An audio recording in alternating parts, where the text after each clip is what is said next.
أعوذ بالله من الشيطان الرجيم بسم الله الرحمن الرحيم حميم عين قاف كذلك يوحي إليك وإلى الذين من قبلك الله العزيز الحكيم له ما في السماوات وما في الأرض وهو العلي العظيم تكاد السماوات يتفطرن من فوقهن والملائكة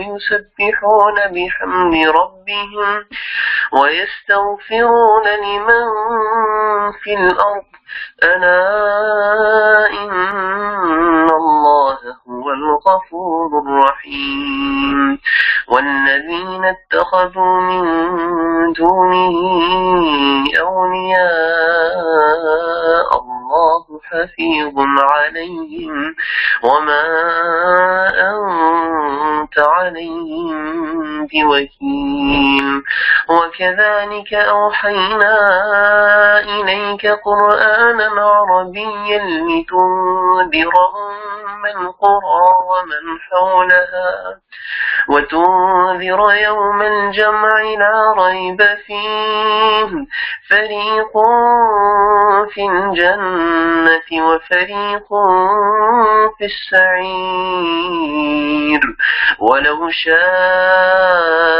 الله لجعلهم أمة واحدة ولكن يدخل من يشاء في رحمته والظالمون ما لهم من ولي ولا نصير أم اتخذوا من دونه أولياء فالله هو الولي وهو يحيي الموتى وهو على كل شيء قدير صدق الله العظيم اعوذ باللہ من الشیطان الرجیم بسم اللہ الرحمن الرحیم السلام علیکم ورحمۃ اللہ وبرکاتہ۔ آج جمعۃ المبارک ہے، رمضان کا مہینہ اور جمعہ کا دن ہے۔ بہت زیادہ خاص طور پر عبادت کرنا، قرآن کریم کی تلاوت کرنا اور نبی کریم صلی اللہ علیہ وسلم کے اوپر درود بھیجتے رہنے کا اہتمام کرنا ہے۔ اور ہم آج اپنی کلاس بھی سٹارٹ کرتے ہیں اور ہم تیزی سے جو ہے وہ تکمیل قرآن کی طرف بڑھ رہے ہیں۔ ایک خوشی بھی ہو رہی ہے، اللہ تعالیٰ اس کو قبول فرمائے، جو کچھ ہم نے پڑھا، جو کچھ ہم نے سنا، اور اسے ہماری زندگیوں کا حصہ بھی بنا دے۔ اور ایک ذمہ داری کا بھی احساس ہو رہا ہے کہ ہم نے سارا کچھ پڑھ لیا تو انشاءاللہ آگے جو ہے وہ ہم اس کو کنٹینیو کر سکیں اور اپنے عمل میں اتار سکیں۔ آج کی کلاس سٹارٹ کرتے ہیں۔ سورہ شورا ہے اور یہ جو ہے وہ سورہ حمیم سجدہ کے بعد آئی ہے، جو آپ لوگوں نے کل سنی ہوگی، اور یہ بالکل اسی کی طرح سے ایک سسٹر سورہ ہے، اور یہ بھی حمیم سے ہی شروع ہونے والی سورج کا گروپ ہے۔ یہ بھی مکی سورہ ہے، اس کے مضامین سے ظاہر ہے، اور اس کے اندر جو باتیں ہیں وہ بھی وہی ہیں جو کہ مکی صورتوں کے مضامین ہیں، یعنی بار بار ایمان باللہ، ایمان بالآخرت اور رسالت کا اعادہ، اس کے اوپر یقین، تاکہ اس کے اوپر ہمارے اعمال کی اور ہماری پوری زندگی کے جو طریقہ ہے اس کی عمارت کھڑی ہو سکے۔ ہم شروع کرتے ہیں۔ اعوذ باللہ من الشیطان الرجیم بسم اللہ الرحمن الرحیم رب اشرح لی صدری ویسر لی امری واحلل عقدۃ من لسانی یفقہوا قولی آمین۔ شروع اللہ کے نام سے جو بڑا مہربان اور نہایت رحم کرنے والا ہے۔ حامیم، عین سین قاف۔ اسی طرح تمہاری طرف اور تم سے پہلے گزرے ہوئے رسولوں کی طرف وہی کرتا رہا۔ آسمانوں اور زمینوں میں جو کچھ بھی ہے اسی کا ہے، وہ برتر اور عظیم ہے۔ قریب ہے کہ آسمان اوپر سے پھٹ پڑے، فرشتے اپنے رب کی حمد کے ساتھ تسبیح کر رہے ہیں، اور زمین والوں کے حق میں درگزر کی درخواست کیے جاتے ہیں۔ آگاہ ہو حقیقت میں اللہ غفور و رحیم ہی ہے۔ یہ آیات بڑی جلال والی ہیں اور اللہ تعالیٰ کے صفات اور اس کے جلال اور انسانوں کے ساتھ اس کے تعلق اور انسانوں کی جو کچھ ایٹیٹیوڈ ہے اس کو ظاہر کرتی ہیں۔ جیسا کہ یہ بتایا کہ مکی سورہ ہے اور مکہ میں جو کفار مکہ ہیں، جو قریش مکہ ہے، ان کا طرز عمل نبی کریم صلی اللہ علیہ وسلم کے ساتھ کیا ہے؟ ایک تو یہ بات کہ وہ شرک کر رہے ہیں، اللہ کے ساتھ لوگوں کو شریک کر رہے ہیں۔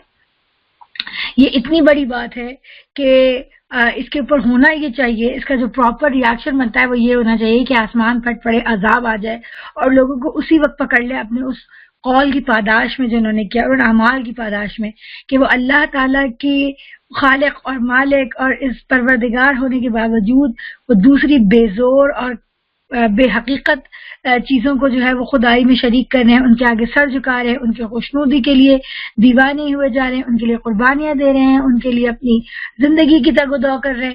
یہ اتنی بڑی بات ہے کہ اس کا صحیح نتیجہ یہ نکلنا چاہیے، اس کا صحیح رویہ، اس کا جواب یہ ہونا چاہیے کہ آسمان پھٹ پڑے اور عذاب آ جائے۔ تو یہ اتنی خطرناک بات ہے، یعنی شرک کرنا اور اللہ کے سوا کسی اور کے لیے وہ سب کچھ کرنا جو اللہ کے لیے، یہ اتنی بری بات ہے کہ اس کے اوپر ہونا تو یہ چاہیے کہ فوری طور پہ عذاب آ جائے اور پکڑ لیا جائے۔ اور یہ بات اتنی ایسی بھی نہیں ہے جو مجھے اور آپ کو سمجھ میں نہیں آئے۔ اگر آپ سوچیں کہ میرا اپنا سگا بیٹا جس کو میں نے 9 مہینے اپنا پیٹ میں رکھا، اس کے بعد جب وہ پیدا ہوا میں نے اس کو دودھ پلایا، اس کے راتوں کو جاگی، اس کی گندگی صاف کی، اس کے لیے اپنی کریئر چھوڑا۔ بہت ساری خواتین کہتی ہیں کہ ہماری تو زندگی ہی وہ ہو گئی، بچوں میں لگے رہے، کھانا پکانا، یہ وہ سب کچھ ہو گیا، ہم تو یہ تھے، ہم تو یہ کرتے تھے، وہ کرتے تھے، وہ سب چیزیں چھوڑی اپنے اس بچے کے لیے۔ اور اس کے بعد وہ بچہ بڑا ہو گیا اور اس کے لیے مطلب باپ نوکریاں کرتا رہا، ماں بعض اوقات نوکری کرتی ہے، کیا کیا نہیں کرتا انسان اپنے بچے کو بڑے کرنے کے لیے۔ اس کے بعد اس کا اچھا اسٹیٹس ہو، اس کی اچھی تعلیم ہو، وہ معاشرے میں ایک مقام حاصل کرے، اور اس کے بعد وہ بچہ کھڑا ہو جائے، جس وقت وہ اس کے پاس طاقت آ جائے، وہ چلنے لگے، وہ دنیا میں کچھ کرنے کے قابل ہو جائے، تو اس وقت وہ آپ کے علاوہ کسی اور کو اپنی ماں، کسی اور کو اپنا باپ کہنے لگے، آپ کو چھوڑ کے وہ اس سے محبت کرنے لگے، جو کچھ کمائے وہ اس کو پہنچانا شروع کر دے، جب اس کو کسی پریشانی میں، تکلیف میں، تو اس کے پاس جائے، اس کو اس کی ناپسند کا خیال ہو اور پسند کا خیال ہو، اور آپ کی پسند ناپسند کا خیال نہیں ہو، آپ کی وہ نافرمانی کرے، آپ اسے جو بات کہیں وہ نہ سنیں، تو آپ کو کیسا لگے گا؟ اپنے اوپر رکھ کے سوچیں کہ ہمیں کیسا لگے گا اگر ہماری اولاد جو ہے وہ ہماری ان احسان فراموشی کرے، تو ہمیں کیسا لگے گا کہ ہم آنکھ نہیں کر دیں گے؟ جبکہ انسان تو اپنے بچوں کے ساتھ وہ کرتا بھی نہیں ہے جو کہ اللہ نے انسانوں کو جو کچھ دیا ہے۔ بچہ تو پھر بھی ماں کے بغیر بڑا ہو سکتا ہے اگر اللہ چاہے، لیکن اگر اللہ نہ چاہے تو میں اور آپ تو چند پل زندہ بھی نہیں رہ سکتے، ہم تو ایک ایک سانس کے عوض اس کا شکر ادا نہیں کر سکتے۔ ہم تو ایک ایک وہ کسی بزرگ نے کسی بادشاہ سے پوچھا، جب اس نے اس سے کہا کہ تو مانگ، کہ تو کیا مانگتا ہے، تو انہوں نے کہا کہ یہ مجھے بتا کہ وہ جو کھانا ہے جس کو تو اپنے حلق میں اتارتا ہے، اگر وہ تیرے حلق میں جانے سے انکار کر دے، نہ جائے، تو کیا کرے گا؟ اس بادشاہ نے کہا کہ میں اپنی آدھی سلطنت دینے کو تیار ہوں۔ اس نے کہا اچھا جو تو کھانا کھا لیتا ہے اگر وہ تیرے پیٹ میں جمع ہونا شروع ہو جائے اور تیرے جسم سے باہر نہ نکلے تو کیا کرے گا؟ بادشاہ نے کہا میں اپنی آدھی سلطنت دینے کو تیار ہو جاؤں گا۔ تو اس بزرگ نے کہا کہ تو اپنی پوری سلطنت میں 2 چیزوں کے لیے عوض دینے کو تیار ہے، کہ وہ کھانا تیرے پیٹ میں چلا جائے، جو پیٹ میں غلاظت جمع ہے وہ تمہارے جسم سے باہر نکل آئے۔ میں اس سے کیوں نہ مانگوں جو صبح شام مجھے یہ سب کچھ دے رہا ہے؟ تیرے سلطنت کی قیمت تو بس اتنی ہے۔ تو وہ رب جو ہمیں سب کچھ دیے چلا جا رہا ہے، ہم اس کو چھوڑ کے کسی اور کی بندگی کریں، یا اس کی نافرمانی کر کے کسی اور کی باتیں مانیں، یا اس کی پسند ناپسند کا خیال نہیں کریں اور دوسروں کی پسند ناپسند کا خیال کریں، تو یہ بات اتنی سخت ہے کہ اگر اللہ چاہے تو ہمیں پکڑ لے اور ہم پر عذاب آئے۔ اور یہ ایسی بات بالکل ایسے ہی کہ فرض کرے ایک بیٹا اپنے باپ کے سامنے بدتمیزی کرے، شدید بدتمیزی کرے، تو وہ جو بہن بھائی اس کے ارد گرد کھڑے ہوتے ہیں، کوئی رشتے دار، وہ کس طرح کانپ رہے ہوتے ہیں کہ اب کیا ہوگا، اب کیا ہوگا۔ تو وہ معافیا مانگتے ہیں کہ معاف کر دو، چپ ہو جاؤ، تم خدا کے واسطے چپ ہو جاؤ، چلے جاؤ یہاں سے، آواز بند کرو، اپنے باپ سے سوری کر لو، اس کو معاف کر دیں، یہ بیوقوف ہے، یہ بچہ ہے، کہیں سے بہک کر آ گیا، ایسی باتیں کرتے ہیں۔ تو وہ ایک بہت چھوٹی سی گلمس ہے جو کہ ہم اپنی زندگیوں میں ہم حقیر لوگ ہیں، ہم حقیر مثالیں میں سمجھ میں آتی ہیں. ہم غیب کو نہیں جانتے، ہم اللہ کے اس جہان کو نہیں جانتے، ہم اس مقام و مرتبے سے واقف نہیں ہیں، تو ہم یہ چھوٹی حقیر مثالیں دیتے ہیں. لیکن اب آپ اس سے امیجن کریں کہ انسان جو ہے وہ اللہ کی خدائی میں رہ کے اس کی نعمتوں کو استعمال کرتے ہوئے اس کی نافرمانی کر رہا ہے، شرک کر رہا ہے. تو جو فرشتے ہیں جو معرفت رکھتے ہیں اللہ کے مقام کا، وہ اپنے رب کی ہم کے ساتھ تسبیح کرتے جاتے ہیں اور زمین والوں کے حق میں درگزر کی درخواستیں کرتے جاتے ہیں. آپ سوچیں اس وقت جو کچھ ہم کر رہے ہیں زمین دنیا میں، انسانوں کو مار رہے ہیں، ہم نے کیا جنگیں برپا کر رکھی ہیں، کیسی کیسی سازشیں انسانوں کی نسلوں کو برباد کر رہے ہیں. تو ہم اتنے بڑے بڑے جو غضب ڈھا رہے ہیں اور فرشتے وہ سب کچھ دیکھ رہے ہیں، تو اللہ تعالیٰ کو کا کتنا غضب، اللہ تعالیٰ غضبناک ہوتے ہوں گے. تو فرشتے جو ہے وہ اللہ کے حق میں تسبیح کرتے ہیں اور معافی کی درخواستیں کی جاتے ہیں. تو لیکن اب اللہ تعالیٰ فرماتے ہیں کہ الا ان اللہ هو الغفور الرحیم، کہ بے شک اللہ جو ہے بہت مغفرت کرنے والا، بہت رحیم ہے. یعنی تمہاری جو حرکتیں ہیں نا اس کے اوپر تو عذاب آ جاتا ہے. لیکن یہ اللہ تعالیٰ کی اصل میں دو صفتیں ہیں، ایک صفت رحیمی اور اس کی جو غفاری ہے جس کی وجہ سے وہ معاف کر دیتا ہے. ہم معافی مانگتے ہیں تو وہ معاف کر دیتا ہے. غفار کا تعلق، غفور کا تعلق اس سے کہ میں مغفرت طلب کروں اور اللہ تعالیٰ دے دے. اور رحیم یہ ہے کہ بغیر مانگے دیتا ہے، بغیر مانگے وہ ہمارے اوپر رحم کر رہا ہے. بڑا جو کچھ ہماری حرکتیں ہمارے اوپر عذاب آ چکا ہوتا ہے. اب اس بات کو آپ اپنی ذاتی زندگیوں میں دیکھ لیں اور اس پوری دنیا میں آج کل جو حالات اس کے اوپر اسٹریچ کر کے اس کو دیکھ لیں کہ جو کچھ ہم کر رہے ہیں، ہم اپنی زندگیوں میں اللہ تعالیٰ کی عبادت کرتے ہیں، نافرمانی کرتے ہیں، لوگوں کے ساتھ برے کام کرتے ہیں، جو کچھ اس کو پسند ہے اس کو نظر انداز کر دیتے ہیں، اس کو اس کو غصہ آتا ہوگا نا. لیکن یہ بڑی بات ہے کہ اللہ تعالیٰ ہم پہ رحم کرتا جاتا ہے، اس کے باوجود ہمیں کھانا ملتا ہے، پانی ملتا ہے، خوشیاں ملتی ہیں، چیزیں ملتی ہیں، نعمتیں ملتی ہیں، ہم اور ہمیں عذاب نہیں ملتا. اور اس طرح جب ہم معافی مانگ لیتے ہیں خیال ہے تو وہ ہمیں معاف کر دیتے ہیں. تو یہ جو اب صورت جو آیات آ رہی ہیں وہ بہت زیادہ تشریح کی متقاضی نہیں ہے، اس کے اندر بہت زیادہ معنی بیان کی ضرورت نہیں ہے، بلکہ وہ کیفیت کی متقاضی ہیں. مطالبہ کرتی ہیں کہ ہم پر وہ کیفیت نازل ہو کہ جب اللہ تعالیٰ وہ بات کہتے ہیں تو وہ مجھ سے کس طرح سے گفتگو کر رہی ہیں، اس میں معنی اور مطلب سمجھنا نہیں ہے بلکہ وہ کیفیت طاری کرنا ہے کہ یہ بہت زیادہ ڈائریکٹ ہم سے بات کر رہی ہیں. جن لوگوں نے اس کو چھوڑ کر اپنے کچھ دوسرے سرپرست بنا رکھے ہیں، اللہ ہی ان پر نگراں ہے، تم ان کے حوالہ دار نہیں ہو.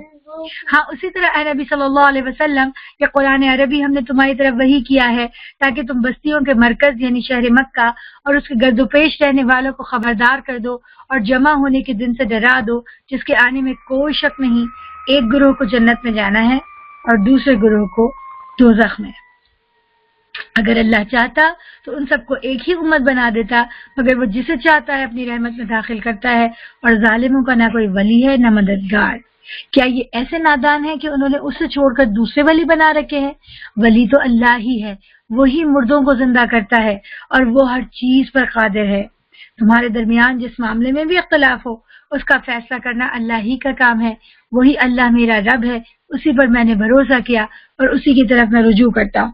اب یاد رکھیے کہ جو خطبہ ہے اللہ کی طرف سے آ رہا ہے، نازل ہو رہا ہے، یہ نبی کریم صلی اللہ علیہ وسلم سے کہا جا رہا ہے کہ آپ یہ ساری باتیں ان لوگوں سے کہہ دیں جو آپ کے اوپر الٹی سیدھی باتیں چھانٹ رہے ہیں. آسمانوں اور زمین کا بنانے والا جس نے تمہاری اپنی جنس سے تمہارے لیے جوڑے پیدا کیے اور اسی طرح جانوروں میں بھی انہی کی ہم جنس جوڑے بنائے اور اسی طریقے سے وہ تمہاری نسلیں پھیلاتا ہے. کائنات کی کوئی چیز اس کے مشابہ نہیں، وہ سب کچھ سننے اور دیکھنے والا ہے. آسمانوں اور زمین کے خزانوں کی کنجیاں اسی کے پاس ہیں، جسے چاہتا ہے کھلا رزق دیتا ہے اور جسے چاہتا ہے نپاتلا رزق دیتا ہے، اسے ہر چیز کا علم ہے.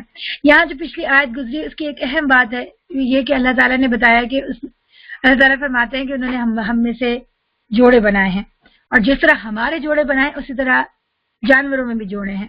اور یہ جوڑے بنانے کا مقصد کیا ہے؟ بقائے نسل، ٹھیک ہے، نسلیں پھیلانا.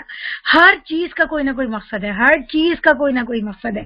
تو اب جو ایک نیا فتنہ ہے جو کہ برائی ہے جو کہ بہت زیادہ پھیل رہی ہے، جس میں ہم جنس پرستی ہے، جس میں اپنی جنس کی طرف جاتے ہیں، تو آپ یہ دیکھیں کہ وہ کیوں غلط ہے. وہ اس لیے غلط ہے کیونکہ اس سے وہ مقصد پورا نہیں ہو رہا جس کے لیے اللہ تعالیٰ نے یہ چیز رکھی تھی.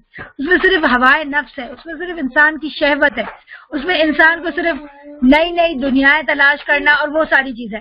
یہ وہ کام ہے جو جانوروں نے بھی نہیں کیا. تو تو اللہ تعالیٰ بتا رہے ہیں کہ دنیا میں ہر کام جو ہو رہا ہے اس کا کوئی نہ کوئی مقصد ہے، اور آپ دیکھ لیں کہ جتنی چیزیں غلط ہیں وہ انسان کو اس بڑے مقصد سے، چاہے وہ انفرادی ہو چاہے وہ اجتماعی مقصد ہو، اس سے اس کو دور لے جاتا ہے، اس سے اللہ تعالیٰ اس کو منع کرتے ہیں۔ اور پھر بھی اگر انسان کرنا چاہتا ہے تو وہ نہ صرف یہ کہ وہ اللہ کی نافرمانی کرتا ہے بلکہ وہ اپنی فطرت کی بھی نافرمانی کرتا ہے۔ اس نے تمہارے لیے دین کا وہی طریقہ مقرر کیا جس کا حکم اس نے نوح علیہ السلام کو دیا تھا، اور جسے اے محمد صلی اللہ علیہ وسلم اب تمہاری طرف نے وحی کے ذریعے سے بھیجا ہے، اور جس کی ہدایت ہم ابراہیم اور موسیٰ اور عیسیٰ علیہ السلام کو دے چکے، اس تاکید کے ساتھ کہ قائم کرو اس دین کو اور اس میں متفرق نہ ہو جاؤ۔ یہی بات ان مشرکین کو سخت ناگوار ہوئی ہے جس کی طرف اے محمد صلی اللہ علیہ وسلم تم انہیں دعوت دے رہے ہو۔ اللہ جسے چاہتا ہے اپنا کر دیتا ہے، وہ اپنی طرف آنے کا راستہ اسی کو دکھاتا ہے جو اس کی طرف رجوع کرے۔ یہ بہت امپورٹنٹ آیت ہے کہ دیکھیں، ہم کہتے ہیں کہ اگر اللہ چاہتا تو وہ ہمیں ہدایت دے دیتا، اگر اللہ چاہتا تو ہم یہ گناہ کرتے ہی نہیں، اگر اللہ چاہتا تو ہم یہ غلط کام کر لیتے، اور ہم کہتے ہیں اللہ تعالیٰ تو ہمیں توفیق دے۔ لیکن یہاں پر ایک بہت امپورٹنٹ بات ہے جو اللہ تعالیٰ فرما رہے ہیں کہ اللہ یجتبی الیہ من یشاء، اللہ منتخب کر لیتا ہے اپنی طرف جس کو چاہتا ہے، یعنی اپنے دین پہ چلنے کے لیے، اپنے دین کا کام کرنے کے لیے، اپنے دین کی دعوت پہنچانے کے لیے، اور کسی بھی کام کے لیے اللہ منتخب کرتا ہے۔ اگر ہم میں سے کوئی نیک کام کر رہا ہے کسی بھی طرح کا، چاہے وہ عبادت ہے، چاہے وہ معاملات ہیں، چاہے وہ دعویٰ کا کام کرنا ہے، چاہے وہ انسانی فلاح کے لیے کوئی کام کرنا ہے، یہ سب جو ہے وہ اللہ کی مہربانی، اللہ نے اجتبا، اللہ نے ہمیں منتخب کیا ہے، ٹھیک ہے، تبھی ہم وہ کام کرنے کے قابل ہیں۔ تو الحمدللہ اس پہ اللہ کا شکر ادا کرنا، کوئی بھی نیکی کا کام ہو جائے اس پہ اللہ کا شکر ادا کرنا۔ لیکن اب یہ جو ہے یہ چناؤ کس طرح ہوتا ہے؟ کیا اللہ تعالیٰ رینڈملی چناؤ کر لیتا ہے؟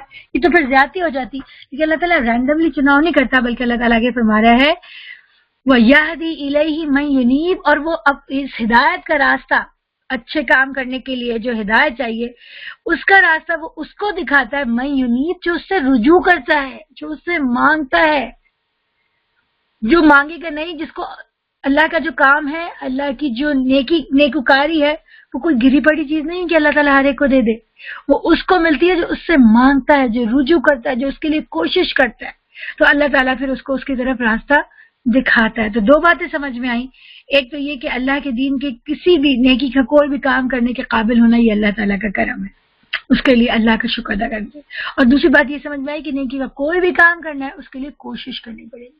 اگر آپ نے خیرات کرنی ہے تو آپ کو دیکھنا پڑے گا کہ کون لوگ ہیں جن کو ضرورت ہے اور کون لوگ ہیں جو جمع کرے تو میں اس میں حصہ ڈالوں۔ اگر آپ کو دین کا کام ہے تو آپ کو خود کوشش کرنی پڑے گی، جانا پڑے گا، دعا مانگنی پڑے گی، اور اس کی مشکلات جو راستے میں آتی ہیں ان کے اوپر صبر کرنا ہوگا، ان کو برداشت کرنا ہوگا۔ اسی طرح کوئی بھی نیک کام ہے، قرآن کو سیکھنا ہے تو اس کے لیے مجھے کوشش کرنی پڑے گی، کچھ جوائن کرنا پڑے گا، کتاب کو کھولنا پڑے گا، کچھ آورز لگانے پڑیں گے، کاپی پینسل لے کے بیٹھنا ہوگا، کوئی تفسیر کی کتاب کھولنی ہوگی، تو کچھ مجھے کرنا ہوگا۔ جب میں یہ کوششیں کروں گی تو اللہ تعالیٰ پھر میرا سینہ اس کی طرف کھول دے گا اور میرے لیے وہ راستہ آسان کر دے گا۔ لوگوں میں جو تفرق کا رونما ہوا اس کے بعد ہوا کہ ان کے پاس علم آ چکا تھا، اس بنا پر ہوا کہ وہ آپس میں ایک دوسرے پر زیادتی کرنا چاہتے تھے۔ یہ بڑی امپورٹنٹ بات ہے کہ جو اختلاف نظر آتا ہے ہمیں، اب یہ اختلاف ہر طرح کا لینے، پہلے مذاہب کے اختلاف سے شروع کرتے ہیں، تو وہ بھی کس طرح ہوا، ایک دوسرے پہ زیادتی کرنا چاہتے تھے۔ آپ دیکھ لیں کہ یہ جو بہت زیادہ خاص طور پہ جو بت پرستی ہے اور یہ جتنے بھی ریلیجنس کا آپ پڑھیں گے تو آپ کو پتہ چلے گا کہ یہ اس سے بہت سارے لوگوں نے فائدہ اٹھایا نا۔ ایک مذہبی طبقہ شروع ہو گیا اور وہ جب بتوں کو کی آڑ میں وہ چڑھاوے سارے اس مذہبی طبقے کو پہنچتے رہے اور وہ لوگوں کے اوپر حکومت کرتے رہے تو وہ زیادتی کرتے رہے نا دوسروں کے اوپر۔ اسی طرح اگر آپ زبان کا اختلاف اور جس میں لڑائیاں ہوئی، جنگیں ہوئی، نیشنلٹی کی بنیاد پر جنگیں ہوئی، دولت کی بنیاد پر جنگیں ہوئی، اختلاف، ہم لوگ قوموں میں بڑھتے چلے گئے، گروہوں میں بڑھتے چلے گئے، اس لیے کہ ہم دوسرے کو نیچا دکھانا چاہتے ہیں، ہم کوئی فائدہ لینا چاہتے ہیں۔ اگر تیرا رب پہلے ہی یہ نہ فرما ہو چکا ہوتا کہ ایک وقت مقرر تک فیصلہ ملتوی رکھا جائے گا تو ان کا قصہ چکا دیا گیا ہوتا، اور حقیقت یہ ہے کہ اگلوں کے بعد جو لوگ کتاب کے وارث بنائے گئے وہ اس کی طرف سے بڑے اضطراب انگیز شک میں پڑے ہوئے ہیں۔ چونکہ حالت یہ پیدا ہو چکی اس لیے اے نبی صلی اللہ علیہ وسلم اب تم اسی دین کی طرف دعوت دو۔ تو اللہ تعالیٰ بتا رہے ہیں انہوں نے کیوں بھیجا تھا نبی کریم صلی اللہ علیہ وسلم، بھیجنے کی کیا وجہ تھی۔ تو ایک وہ سیناریو ہے جو کہ اللہ تعالیٰ نے سامنے رکھ دیا. مکہ والے اتنا برا بھلا کہہ رہے ہیں آپ صلی اللہ علیہ وسلم کو اور اتنا ریزسٹ کر رہے ہیں جیسے پتہ نہیں کیا ہو گیا, لیکن اللہ تعالیٰ بتا رہے ہیں کہ آخر ایسا کیوں ہوا, آخر اللہ نے نبی کو کیوں بھیجا ہے تعلیم کے ساتھ. تو اللہ تعالیٰ کہہ رہے ہیں کہ تم اس نبی پہ اپنا غصہ نکالنے کے بجائے اور اپنی نفرت اور اپنا بغض نکالنے کے بجائے ذرا اپنے ارد گرد کے حالات پہ نظر ڈالو. تو نظر یہ آتا ہے کہ جو دنیا کی اقوام ہے وہ گروہوں میں بٹی ہوئی تھی, ہر ایک کا اپنا اپنا ایک دین تھا. ادھر فارس آتش پرستی میں تھا, ادھر یہ بت پرستی میں لگے ہوئے تھے. یہود اپنی چیز کو لے کے مگن تھے, انہوں نے لوگوں کو دین کی طرف دعوت دینا, ان کے پاس جو باتیں آئی تھی عیسائیوں کے پاس, یہودیوں کے پاس, انہوں نے لوگوں کو بتانا چھوڑ دیا تھا. اور جو دعوت دی بھی ہے, جو دعوت کا کام کیا ہے وہ عیسائیوں نے کیا ہے, وہ یہودیوں نے نہیں کیا ہے. عیسائیوں کے مشنریز نے انہوں نے کام کیا ہے. لیکن آپ دیکھیں گے وہ جو ساری دعوت دیتے ہیں نا, وہ دین کے اوپر عمل کی دعوت نہیں ہوتی, وہ صرف اس بات کی دعوت دیتے ہیں. آپ دیکھ لیں, آپ جتنے بھی چرچ کے لوگوں کا کام ہے اور دعوت دی ہے جتنی بھی, وہ اس بات کی دعوت ہے کہ آپ یہ مان لیں کہ مسیح علیہ السلام اللہ کے بیٹے ہیں, آپ اس بات کو مان لیں کہ ان کو مصلوب کیا گیا, اس کے بعد وہ دوبارہ اٹھ گئے. تو اگر آپ ان دو چیزوں کو مانیں گے تو آپ ان کی بھیڑوں میں شامل ہو جائیں گے اور آپ کو جو ہے وہ سیلویشن ہے, آپ کے لیے نجات ہے, راہ نجات مل جائے گی. اس کے بعد آپ چاہے شراب پیتے ہیں, آپ چاہے کیسے کپڑے پہنتے ہیں, آپ چاہے حرام کھاتے ہیں, وہ آپ کو نہیں روکتا. اس کی دعوت صرف اتنی ہے کہ آپ وہ جو ایک مذہبی کچھ عقائد ہیں ان کو مان لیں, ان کا جیسا حلیہ بنا لیں. آپ اتوار کو چرچ میں جا کے بیٹھ جائیں, ان کی کچھ باتیں اس طرح, تو وہ آپ کو دنیا کو بدلنے کے لیے تو کچھ نہیں کہہ رہے. تو جس چیز کے مسیح علیہ السلام آئے تھے, عیسیٰ علیہ السلام آئے تھے, اس چیز کی دعوت تو نہیں ہے کہ اللہ سے ڈرو, لوگوں پہ زیادتیاں نہیں کرو اور اس اکیلے اللہ کو پکارو, اس کے ساتھ کسی کو شریک نہیں کرے. تو دعوت تو ساری کھو گئی تھی, سب کچھ مکس ہو گئی تھی اور سارے گروہ ایک دوسرے کے اوپر زیادتیاں کر رہے تھے. تو ہر طرف ظلم اور بدامنی اور فساد پھیلا ہوا تھا نا.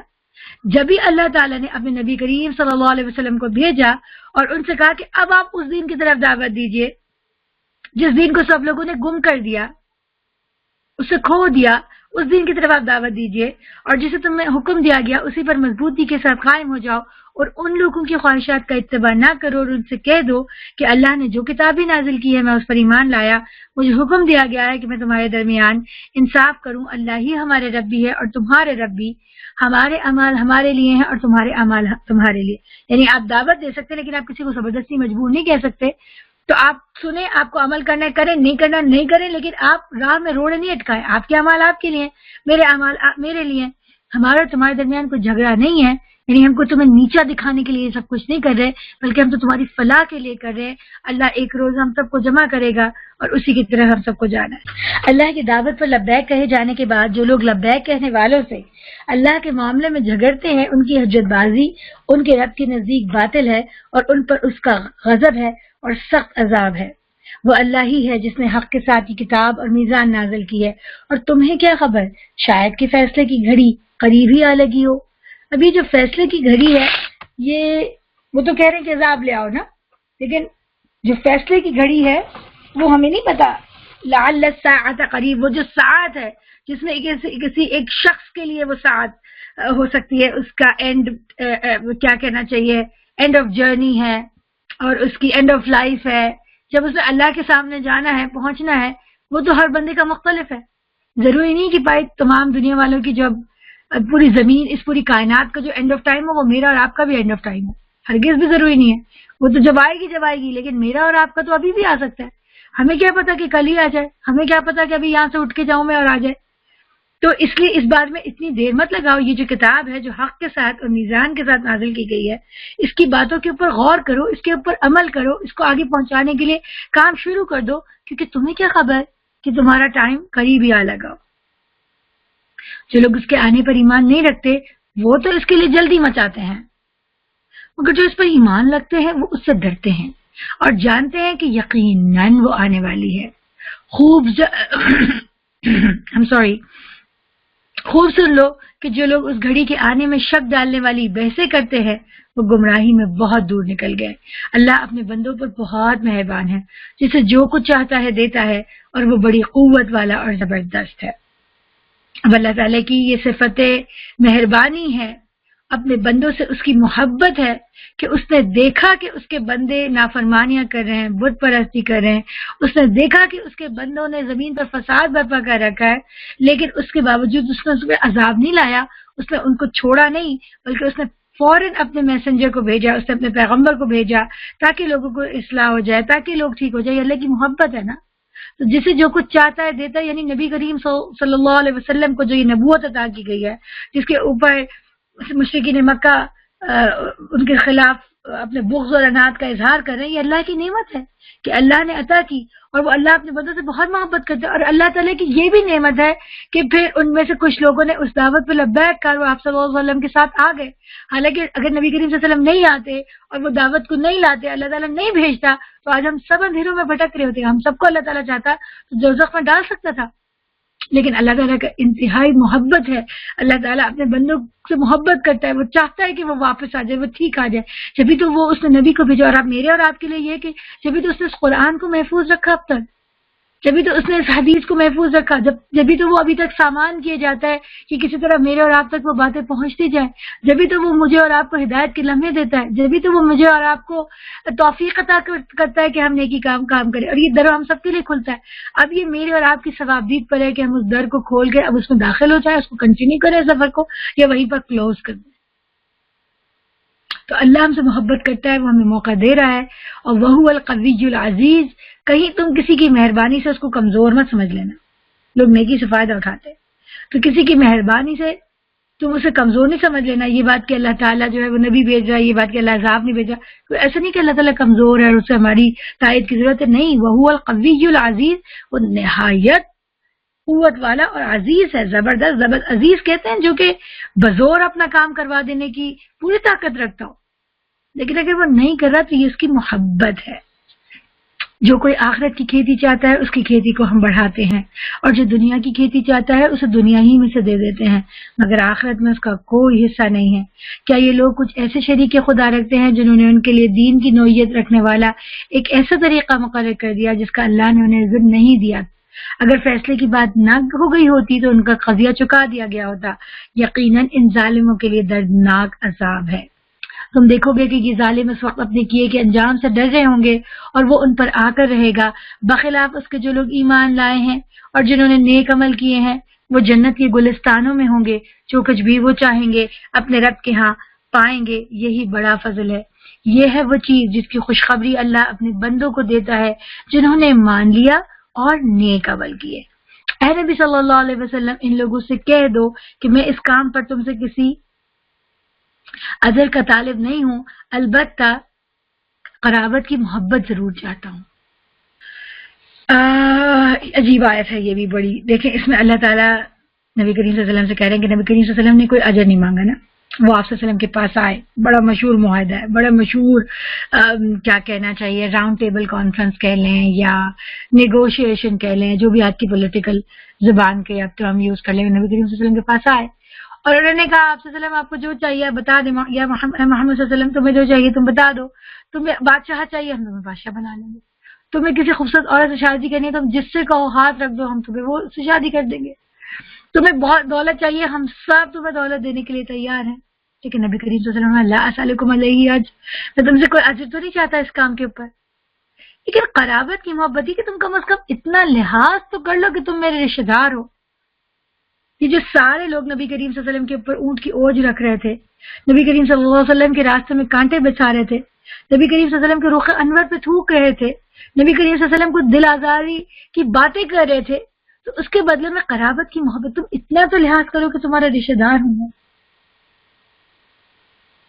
کیا تم وہ سب بھول گئے؟ کیا تمہارے اندر کوئی شریف النفس آدمی نہیں ہے؟ اور جو کوئی بھلائی کمائے گا ہم اس کے لیے اس بھلائی میں خوبی کا اضافہ کر دیں گے. بے شک اللہ بڑا درگزر کرنے والا اور قدردان ہے.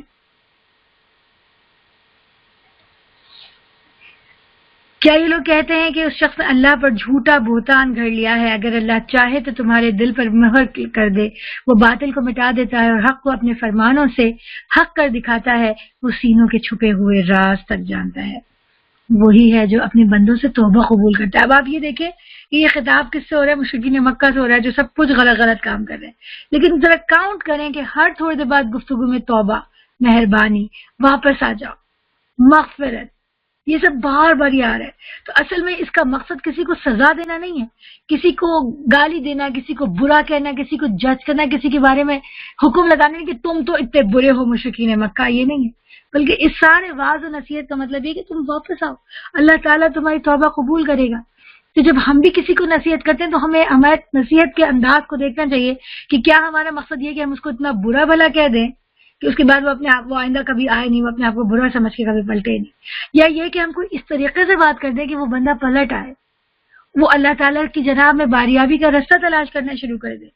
دس از امپورٹنٹ. تو دیکھیں اللہ تعالیٰ کہہ رہے ہیں وَهُوَ الَّذِي يَقْبَلُ التَّوْبَةَ، وہ اپنے بندوں کی توبہ قبول کرتا ہے. تو اس بات میں ایک دعوت ہے کہ آؤ توبہ کر لو، پلٹ آؤ، اور وہ ان کے گناہوں کو معاف کر دیتا ہے. اللہ تعالیٰ میں کیسے آؤں، میں نے تو یہ غلطی کی، میں نے تو وہ غلطی کی، میں نے تو اب تک یہ کیا.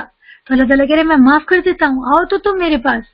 وَيَعْلَمُ مَا تَفْعَلُونَ، وہ سب جانتا ہے جو کچھ تم کر رہے ہو، جو غلط کر رہا ہے وہ بھی جان رہے ہو، اور جو تم نے غلط کیا لیکن تمہارے دل میں اگر شرمندگی تھی اس کو پتہ ہے، اپنی اس شرمندگی کو ایک ایسٹ سمجھو اور واپس آ جاؤ. وہ ایمان لانے والوں اور نیک عمل کرنے والوں کی توبہ قبول دعا قبول کرتا ہے اور اپنے فضل سے ان کو اور زیادہ دیتا ہے. رہے انکار کرنے والے تو ان کے لیے سخت سزا ہے. اگر اللہ اپنے سب بندوں کو کھلا رزق دے دیتا تو وہ زمین میں سرکشی کا طوفان برپا کر دیتا ہے، مگر وہ ایک حساب سے جتنا چاہتا ہے نازل کرتا ہے. یقیناً وہ اپنے بندوں سے باخبر ہے اور ان پر نگاہ رکھتا ہے. وہی ہے جو لوگوں کے مایوس ہو جانے کے بعد نہیں برساتا ہے اور اپنی رحمت پھیلا دیتا ہے، اور وہی قابل تعریف وہی ولی ہے. ولی کسے کہتے ہیں؟ مددگار کو کہتے ہیں. بار بار ولی کا لفظ آ رہا ہے. ولی کہتے ہیں سرپرست کو، ولی کہتے ہیں مددگار کو، جو مشکل وقت میں آپ کی مدد کرتا ہے، سپورٹ کرتا ہے آپ کو، وہ اللہ ہی ہے. تو اللہ کتنی پیاری آیت ہے کہ جب مایوس ہو جاتے تو بارش ہوتی ہے. کتنی دفعہ ہماری دنیا کے معاملات میں بھی ایسا ہوتا ہے کہ ہم جب سوچتے ہیں کہ اب کچھ نہیں ہو سکتا تب اللہ تعالیٰ پتہ نہیں کہاں سے ایک دار کھول دیتا ہے.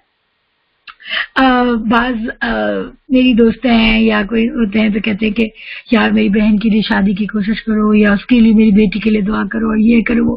تو ابھی تو میں نے اس کو بولا، یا میں کہہ دیتی ہوں کہ تم اپنے بھی تو سوچو، تمہاری شادی ہو گئی نا الحمدللہ.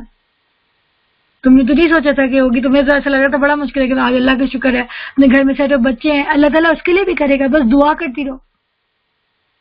تو واقعی ہم سب اگر اپنے ہماری زندگی سیٹنگ ہے، جو بھی شادی، جو بھی ہماری زندگی گولز تھے، آج وہ ہمارے پاس ہیں الحمدللہ. اور ان میں سے بہت ساری چیزیں وہ ہیں جو میں نے مانگی نہیں تھی، وہ اللہ تعالیٰ نے مجھے خود دے دی.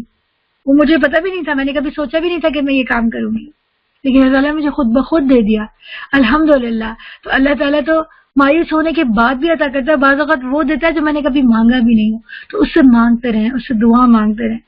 اب دیکھیں یہ وہ ساری باتیں جو قرآن کر کے ہمیں اللہ کے بارے میں پتہ لگتی ہیں. ورسز وہ گمان ہے جو میں اور آپ اللہ تعالیٰ سے کرتے ہیں. توبہ کرتے ہوئے 100 دفعہ سوچتے ہیں، دعا مانگتے ہوئے 100 دفعہ سوچتے ہیں، پتہ نہیں اللہ تعالیٰ سنیں گے کہ نہیں سنیں، میری تو وہ سنتے ہی نہیں ہیں، اور اللہ تعالیٰ پتہ نہیں وہ ساری دعائیں پینڈنگ میں پڑی ہوئی، اللہ نے نہیں سنی، اور میں تو اتنی گناہ گار ہوں، میں واپس آؤں کہ نہیں آؤں. وہ تو اتنی نیک ہے ظاہر ہے، ان کی تو بات اللہ تعالیٰ سنیں گے، میں تو نہیں ہوں. یہ وہ سارے گمان ہیں جو میرے دل میں پیدا ہوتے ہیں. ورسز بمقابلہ وہ ساری باتیں جو اصل میں اللہ تعالیٰ کی ہیں، وہ اس قرآن میں ہمیں آتی ہیں. ان دونوں کا مقابلہ کریں سبحان اللہ، تو اللہ تعالیٰ کہتے ہیں کہ میں بہت مہربان ہوں، میں تو منتظر ہوں کہ تم آؤ اور مجھ سے مانگو، میں تو ہر وقت میرے دروازے کھلیں گے، تم پلٹ کے آؤ اور توبہ کر لو اور مجھ سے خیر مانگو اور مجھ سے نیکی پر چلنے کا راستہ مانگو، میں تمہیں وہ چیز دوں گا. دیکھیں اس بات سے ایک بات، ابھی تک ہم دعاؤں کو عموماً دنیا کی چیزوں کے حوالے سے لیتے ہیں کہ ہمیں فلانی چیز چاہیے، پیسہ چاہیے، نوکری چاہیے، رشتہ چاہیے. نو نو نو، یہ ساری باتیں تو ایک طرف. ہدایت کے معاملے میں بھی ہوتا ہے.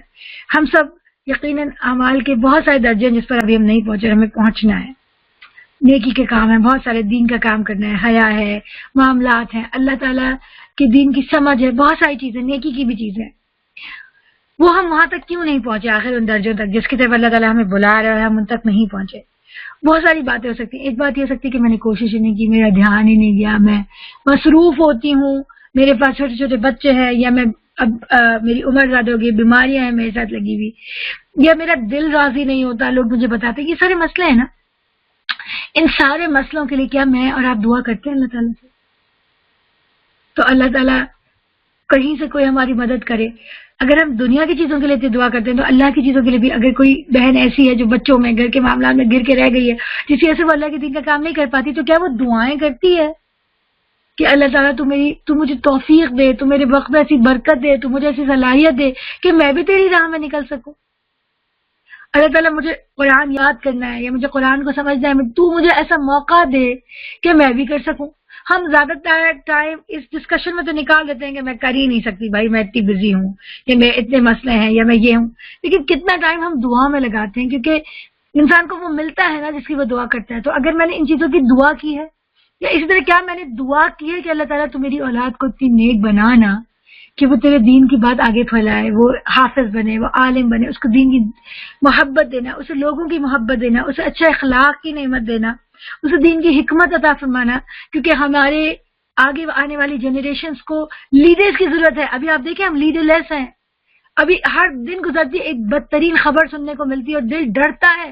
ہم لوگ ڈرتے تو ہیں کہ پتہ نہیں کیا آنے والا ہے، پھر جنگیں ہونے والی ہیں، پتہ نہیں کیا کیا مسائل ہیں. لیکن ہم ڈر رہے ہیں، ٹھیک ہے، ہم ڈر کے آپس میں باتیں بھی کریں، لیکن کیا ہم اس پر سوچ رہے ہیں کہ ان پریشانیوں سے جس میں ہم مبتلا ہے ہماری امت مسلمہ بحیثیت مجموعی اور ہمارے معاشرے اور ہماری ذات، اس سے نکالنے کے لیے ہمیں جو لیڈرز چاہیے وہ کہاں سے آئیں گے؟ تو وہ تو میں نے کبھی سوچا نہیں کہ وہ لیڈر میرے گھر سے بھی آ سکتا ہے. میں تو سوچتی ہوں دوسرے لوگ، ہمارے پاس وہ اچھے لیڈرز ہی نہیں ہیں. لیکن میں کبھی یہ نہیں سوچا کہ بھائی وہ میرے گھر سے بھی تو آ سکتا تھا، وہ لیڈر، وہ میری اولاد بھی تو ہو سکتی تھی. تو یہ جس کیوس میں ہم مبتلا ہیں اور اس کیوس سے ہمیں نکالنے کے لیے جو ہم ایک نجات دہندے کے انتظار کر رہے ہیں، وہ نجات دہندہ کہاں سے آئے گا؟ وہ میرے اور آپ کے گھروں سے آئے گا. لیکن وہ تو میں نے سوچا ہی نہیں کہ میرے بچے نے تو یا ڈاکٹر بننا ہے، یا انجینئر بننا ہے، شادی کرنی ہے، ایک اچھا سا گھر بنانا ہے تاکہ جو میرا بڑھاپا اس کا وہ سہارا ہو. اس طرح تو میں نے کبھی اس کے لیے سوچا ہی نہیں، اور اس سے زیادہ میں نے کبھی مانگا بھی نہیں. لیکن جب ہم مل کے بیٹھتے ہیں اور ہم اللہ کے دین سے محبت کرتے ہیں اور جن چیزوں کے بارے میں ہمارے پریشان ہوتے ہیں تو ہم اس کے لیے بھی تو دعا کرنی چاہیے. تو کیا ہم نے دعا کی ہے؟ تو ہو سکتا ہے اللہ تعالیٰ جس طرح اس نے دنیا میں بہت ساری چیزیں مجھے بن مانگے دی ہیں، تو کیا پتا اللہ تعالیٰ میری اولاد کے معاملے میں بھی مجھے بن مانگی وہ والی ساری چیزیں بھی دے. ابھی میں پچھلے دنوں سن رہی تھی، آپ نے بھی سنا ہوگا، بڑا مشہور ہوا ہے وہ ان کی وہ کلپ ہے جس میں استاد نعمان علی خان اپنے بارے میں بتا رہے ہیں کہ کس طرح وہ قرآن کے سیکھنے کی طرف آئے، کس طرح وہ بالکل نماز تک انہوں نے چھوڑ دی تھی. اور ایک جگہ انہوں نے کہا میں تو ہر وقت برائیاں کرتا رہتا تھا، مذاق اڑاتا رہتا تھا دین کی باتوں کا، اور جو دین پر چلنے والے لوگ ہیں ان کا مذاق اڑاتا رہتا تھا. پھر وہ ایک ینگ نوجوان ہے بالکل یوتھ کے اندر، وہ اکیلے نیو یارک میں رہ رہا ہے، اس کے پیرنٹس نہیں ہیں اس کے ساتھ.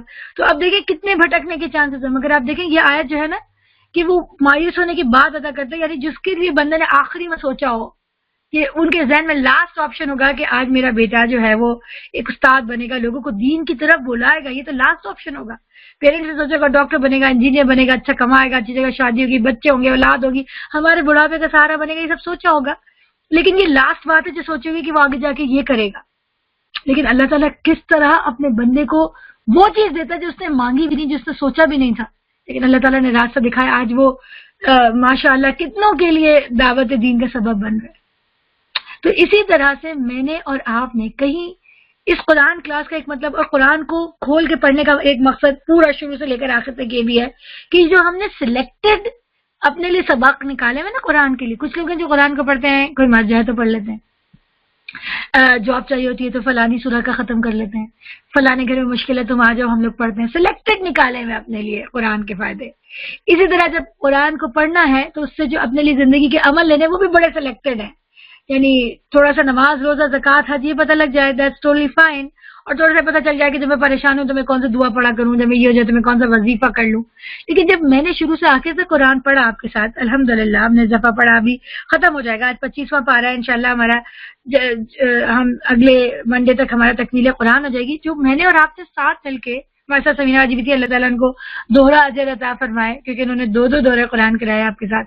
جو کلاسز لیں وہ پہلے اپنا دورہ قرآن کراتی تھی اور پھر آپ کے ساتھ آ کے کلاسز کراتی تھی. اللہ تعالیٰ ان کو دوہرا اجر عطا فرمائے، آمین ثم آمین. تو ہم لوگوں نے جو ساتھ مل کے پڑھا تو کیا ہمیں پتہ نہیں چلا کہ قرآن میں تو اور بھی بہت ساری باتیں لکھی ہوئی تھی جو میں نے کبھی پڑھی نہیں، جنہیں میں نے کبھی غور ہی نہیں کیا.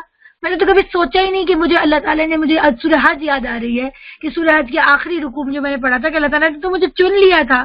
اللہ تعالیٰ نے تو قرآن میں فرمایا ہوا اجتباکم، اسے تمہیں چن لیا، تم تو ایک مسلم امہ کا فرد ہو، تمہارا کام تو امر بالمعروف و نہی عن المنکر ہے، تمہارا کام تو نبی کریم صلی اللہ علیہ وسلم کی مشن کو آگے بڑھانا ہے. یہ باتیں تو مجھے کبھی پتہ ہی نہیں تھی. میں نے تو اس کے لیے قرآن کبھی پڑھا ہی نہیں، کیونکہ جو صرف انتقال کے وقت سورہ یاسین پڑھتے ہیں ان سے، اور کبھی اس کا ترجمہ بھی نہیں پڑھتا، حالانکہ اس سورہ یاسین میں نے اور آپ نے پڑھا کہ وہ ایک شخص پرلے سرے سے دوڑتا ہوا آیا اور اس نے کہا میری قوم کے لوگوں ان رسولوں کا ساتھ دو، اللہ پر ایمان لاؤ. اس میں بھی دعویٰ کا موضوع ہے، دعویٰ کا مضمون ہے، دعوت دین کا مضمون ہے. تو وہ ساری باتیں تو میں نے کبھی سنی ہی نہیں تھی، میں نے کبھی سوچی نہیں. اس میں تو جہاد کے بارے میں باتیں آئی ہیں، اس میں تو اللہ کی راہ میں مشکلات اٹھانے کی باتیں آئی ہیں، اس میں تو اللہ کی راہ میں بھوک پیاس بیماری جان مال کے نقصان کی پر صبر کرنے کی باتیں آئی ہیں. یہ تو میں نے کبھی پڑھا ہی نہیں تھا. میں صبر کرتی ہوں جان مال وغیرہ کے اوپر، لیکن وہ صرف میری اپنی ذاتی زندگی سے متعلق ہوتا ہے. اللہ کے دین میں اللہ کا کام کرتے ہوئے، اس کے کلمے کو بلند کرتے ہوئے جان مال کی آزمائش کا آنا، تکلیف کو برداشت کرنا، یہ والی باتیں تو میں نے کبھی سوچی نہیں. دس از بیونڈ مائی اسکوپ. میں نے تو یہ سمجھا تھا. لیکن یہ قرآن جو کہ ہم میں سے ہر ایک شخص کے لیے آیا ہے، ہم میں سے ہر شخص کے گھر کے اندر رکھا ہے، ہم میں سے ہر شخص اس کو ریڈ کرتا ہے، تو وہ تو ہر شخص سے مخاطب ہے. تو مجھے تو پتہ ہی نہیں تھا کہ یہ ساری چیزیں بھی. تو کبھی اس آسپیکٹ سے بھی قرآن کو پڑھنا، کبھی ان باتوں کے لیے بھی دعائیں کرنا، اپنی ذات کے لیے، اپنی اولادوں کے لیے، اپنی بہن بھائیوں کے بچوں کے لیے، اپنی کمیونٹی میں ہم جن لوگوں سے محبت کرتے ہیں ان کے لیے، اس حوالے سے بھی دعائیں کرنا. اور اللہ تعالیٰ سے یہ والا تعلق بھی لگانا. یہ محبت کا تعلق ہے، یہ ایکسٹرا تعلق ہے. ٹھیک ہے. ہمارا جو فرینڈ سرکل ہوتا ہے اس میں ہم ساتھ مل کے رہتے ہیں. تو کچھ دوستیں ہوتی ہیں وہ صرف دعوتوں میں آتی ہیں اور چلی جاتی ہیں، ان سے ہماری اتنی دوستی نہیں ہوتی. ٹھیک ہے. وہ آئیں، آپ نے دعوت میں بلایا، آئی، وہ آپ کے لیے گفٹ لے آئیں اور پھر وہ چلی گئی. پھر انہوں نے کسی دن آپ کو دعوت میں ملایا، آپ ان کے گھر چلی گئی. کبھی ان کو ضرورت پڑی، انہوں نے فون کر کے آپ سے کوئی کام بول دیا، آپ نے بتا دیا ان کو یار اچھے کپڑے کہاں ملتے ہیں، سستے، کوئی سیل لگی تو بتاؤ تم نے وہ فلانی چیز خریدی تھی کہاں سے. اتنا سا بس تعلق ہے. کچھ دوست ہوتی ہیں ان کا تعلق اس سے زیادہ ہوتا ہے. وہ دعوت کی بات جب سب چلے جاتے ہیں وہ رک جاتی ہیں، وہ آپ کے ساتھ برتن دھلواتی ہیں، وہ آپ کو گھر میں لگا دیتی ہیں، وہ آپ کے گھر میں اکثر آ جاتی ہیں، وہ آپ کو کھانا بنا دیتی ہیں. آپ کو کوئی پرابلم ہو آپ ان کو فون کرتی ہیں، آپ کو کوئی اچھی بات پتہ چلے آپ کو پتا ہے وہ ضرور ہوگی. تو یہ والی جو دوست ہوتی ہے نا، وہ آپ کی کوئی بھی دعوت ہو وہ آپ کے ساتھ ہوتی ہے. اس سے جو تعلق ہوتا ہے نا، یہ محبت کا ہوتا ہے، کیونکہ وہ صرف دعوت میں آنے جانے تعلقات والی دوست نہیں ہوتی، بلکہ she is part of your life. ٹھیک ہے. تو اللہ تعالیٰ سے میرا اور آپ کا کون سا والا تعلق ہے؟ صرف وہ والا جو پہلا والا تھا کہ یہ والی دعا قبول کر لیں، جاب لگا دیں، شادی کروا دیں، پیسے مل جائے، گھر بن جائے، امیگریشن ہو جائے، میرے بیٹے کی امتحان پاس کرا دیں. صرف یہ والا تعلق اللہ تعالیٰ سے. یہ ایک اس سے بھی زیادہ آگے کا تعلق ہے اللہ تعالیٰ کے مشن کو آگے بڑھانے کے لیے اللہ کے ساتھ ہونا. تو اسپیشل فرینڈ اللہ کا کون ہے؟ وہ جو صرف اللہ تعالیٰ سے اپنے دنیا کے کاموں کے بارے میں ہی کانٹیکٹ رکھتا ہے. میرے بیٹا بیمار ہو گیا، اللہ میاں اس کو صحیح کر دے، میرے بیٹا. بس یہی والے سارے دعائیں ہیں اللہ سے کرنے کی. یا کوئی اور بات بھی ہے جو میرا اور آپ کا اللہ سے تعلق ہے کہ اللہ تعالیٰ کے اس مشن کو، اس بات کو اپنے اوپر سمجھنا اور اس کو آگے پھیلانے کے لیے کوشش کرنا. تو جو دعا کی بات تھی، ان دعاؤں کو صرف اسی کانٹیکس میں مت لیں جو ابھی ہم نے آیت پڑھی، جس کے اوپر میں یہ ساری باتیں آپ کے سامنے رکھ رہی ہوں. ان دعاؤں کو صرف ہم انہی کانٹیکس میں کیوں لیں کہ جب ہمیں دنیا کی کسی چیز کی ضرورت ہو تو ہم اس کے لیے اللہ کے آگے ہاتھ پھیلاتے ہیں اور اللہ تعالیٰ ہمیں دیتا ہے. یہ اللہ مایوس ہونے پر نہیں برساتا ہے اور رحمت پھیلاتا ہے، وہ میرا ولی اور کارساز ہے. صرف دنیا کے معاملات میں کیوں، خود اس کے دین کے مشن کے لیے بھی تو یہ ساری باتیں پوری ہوتی ہیں. اور نبی کریم صلی اللہ علیہ وسلم کی زندگی کو اگر ہم دیکھیں، جن کے بارے میں ہم پڑھیں اور قرآن پڑھ کے جس کے بارے میں ہم زیادہ پڑھتے ہیں، سمجھ لیں سیرت ساتھ چلے، جو نبی کریم صلی اللہ علیہ وسلم ہے. قرآن پڑھے ساتھ میں سمجھ لیں سیرت طیبہ ساتھ چل رہی ہے. تو جب میں قرآن پڑھتی ہوں تو مجھے ایسا لگتا ہے میں مکہ میں رہ رہی ہوں، میں مدینے میں رہ رہی ہوں، میں ایٹ دا ٹائم آف محمد صلی اللہ علیہ وسلم رہ رہی ہوں. میں ان کو دیکھ رہی ہوں. آپ صلی اللہ علیہ وسلم گھر میں بیٹھے ہیں، آپ صلی اللہ علیہ وسلم کی ازواج مطہرات ہیں، آپ صلی اللہ علیہ وسلم کے دوست ہیں، آپ صلی اللہ علیہ وسلم جنگ کے لیے نکلنے جا رہے ہیں، آپ صلی اللہ علیہ وسلم منافقین سے بات کر رہے ہیں، آپ صلی اللہ علیہ وسلم اس طرح سے پریشان ہو رہے ہیں، آپ صلی اللہ علیہ وسلم اس طرح سے خوش ہو رہے ہیں. تو قرآن کو پڑھتے ہوئے نبی کریم صلی اللہ علیہ وسلم کی صحبت میں اور آپ چل رہے ہیں. صحیح ہے، رائٹ؟ ایم آئی رائٹ؟ اور آپ صلی اللہ علیہ وسلم کے مشن کو دیکھ رہے ہیں، ایم آئی رائٹ؟ تو واقعی میں جب ہم یہ دیکھ رہے ہیں تو نبی کریم صلی اللہ علیہ وسلم کو جو مشن نظر آ رہا ہے اس میں ان کا جو اللہ تعالیٰ سے تعلق ہے، اس میں دنیا بھی ہے، دنیا بھی ڈیفینیٹلی، کیونکہ ظاہر ہے زندگی رہنے کے لیے ہر چیز کے لیے جوتے کا تسمہ بھی ٹوٹے گا تو اللہ سے مانگیں گے. لیکن سب سے زیادہ جو ان کا اللہ تعالیٰ سے تعلق ہے وہ اس مشن کے لیے جس کے لیے ان کو بھیجا گیا. تو جب میں نبی کریم صلی اللہ علیہ وسلم کے اس پہ چلوں گی تو وہ صرف ان چیزوں کے لیے نہیں ہے، بلکہ اپنی پوری زندگی کو، میرا جینا، میرا مرنا، میری نماز، میری قربانی، سب اللہ رب العالمین کے لیے. تو دعائیں ان چیزوں کے لیے بھی مانگا کریں. میں قرآن کو پڑھنا چاہتی ہوں، اللہ تعالیٰ تو میرے لیے راستہ نکال دے. اللہ تعالیٰ میں تیری دین میں کام کرنا چاہتی ہوں، تو میرے راستہ کو نکال دے. اللہ میرے بچوں کو آگے چل کے وہ لیڈرز بنانا جس کی اس امہ کو ضرورت ہے، اللہ تعالیٰ تو کہیں سے کر دے. مجھے تو نہیں آتا، میں تو ایک عام سی عورت ہوں، میرا تو اپنا دین کا علم بھی زیادہ نہیں، مجھے تو خود نہیں پتا کہاں جانا ہے. لیکن تو کرے گا، میں تو نہیں کروں گی، میں تو تجھ سے دعا کر رہی ہوں.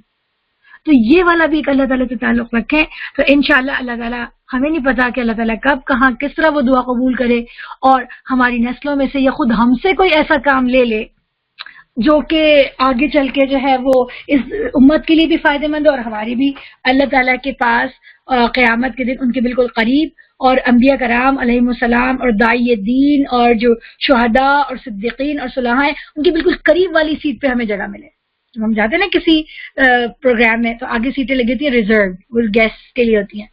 کچھ لوگ ہوتے ہیں جو ان کے قریب جا کے بیٹھتے ہیں، تو وہاں پہ آگے ریزرو سیٹس ہوں گی شہداء، صلاح، صدیقین، انبیاء کی. کیا پتہ ہمیں کوئی ایسا کام کر جائیں کہ ان کے قریب جگہ ملے. اس کی نشانیوں میں سے ہے کہ زمین اور آسمانوں کی پیدائش اور یہ جاندار مخلوقات جو اس نے دونوں جگہ پھیلا رکھی ہیں، وہ جب چاہے انہیں اکٹھا کرتا ہے. تم لوگوں پر جو مصیبت بھی آئی ہے تمہاری اپنے ہاتھوں کی کمائی سے آئی ہے، اور بہت سے قصوروں سے تو وہ ویسے ہی درگزر کر جاتا ہے. یعنی یہ بات کہ ایسا نہیں ہے کہ میں نے ایسا کیا گناہ کیا کہ اللہ نے مجھے سزا دے دی. سزا کا کانسیپٹ نہیں ہے اس میں. یہ کہ کچھ گڑبڑ ہوئی، ہم نے گڑبڑ کی تھی، اس کا نتیجہ ہے. اللہ تعالیٰ نے مجھے سزا نہیں دی، وہ سزا نہیں تھی.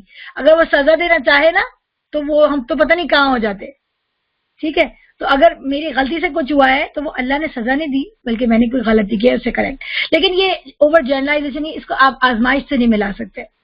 کچھ چیزیں ہوتی ہیں جو اللہ کی طرف سے آزمائش ہوتی ہے، جو اللہ تعالیٰ یہ دیکھنے کے لیے کرتے ہیں کہ ہم میں سے سچا کون ہے، اور ہماری پوٹینشیلس کی دریافت ہوتی ہے، اور ہم اسٹرانگ اور ہم مور میچور ہوتے ہیں.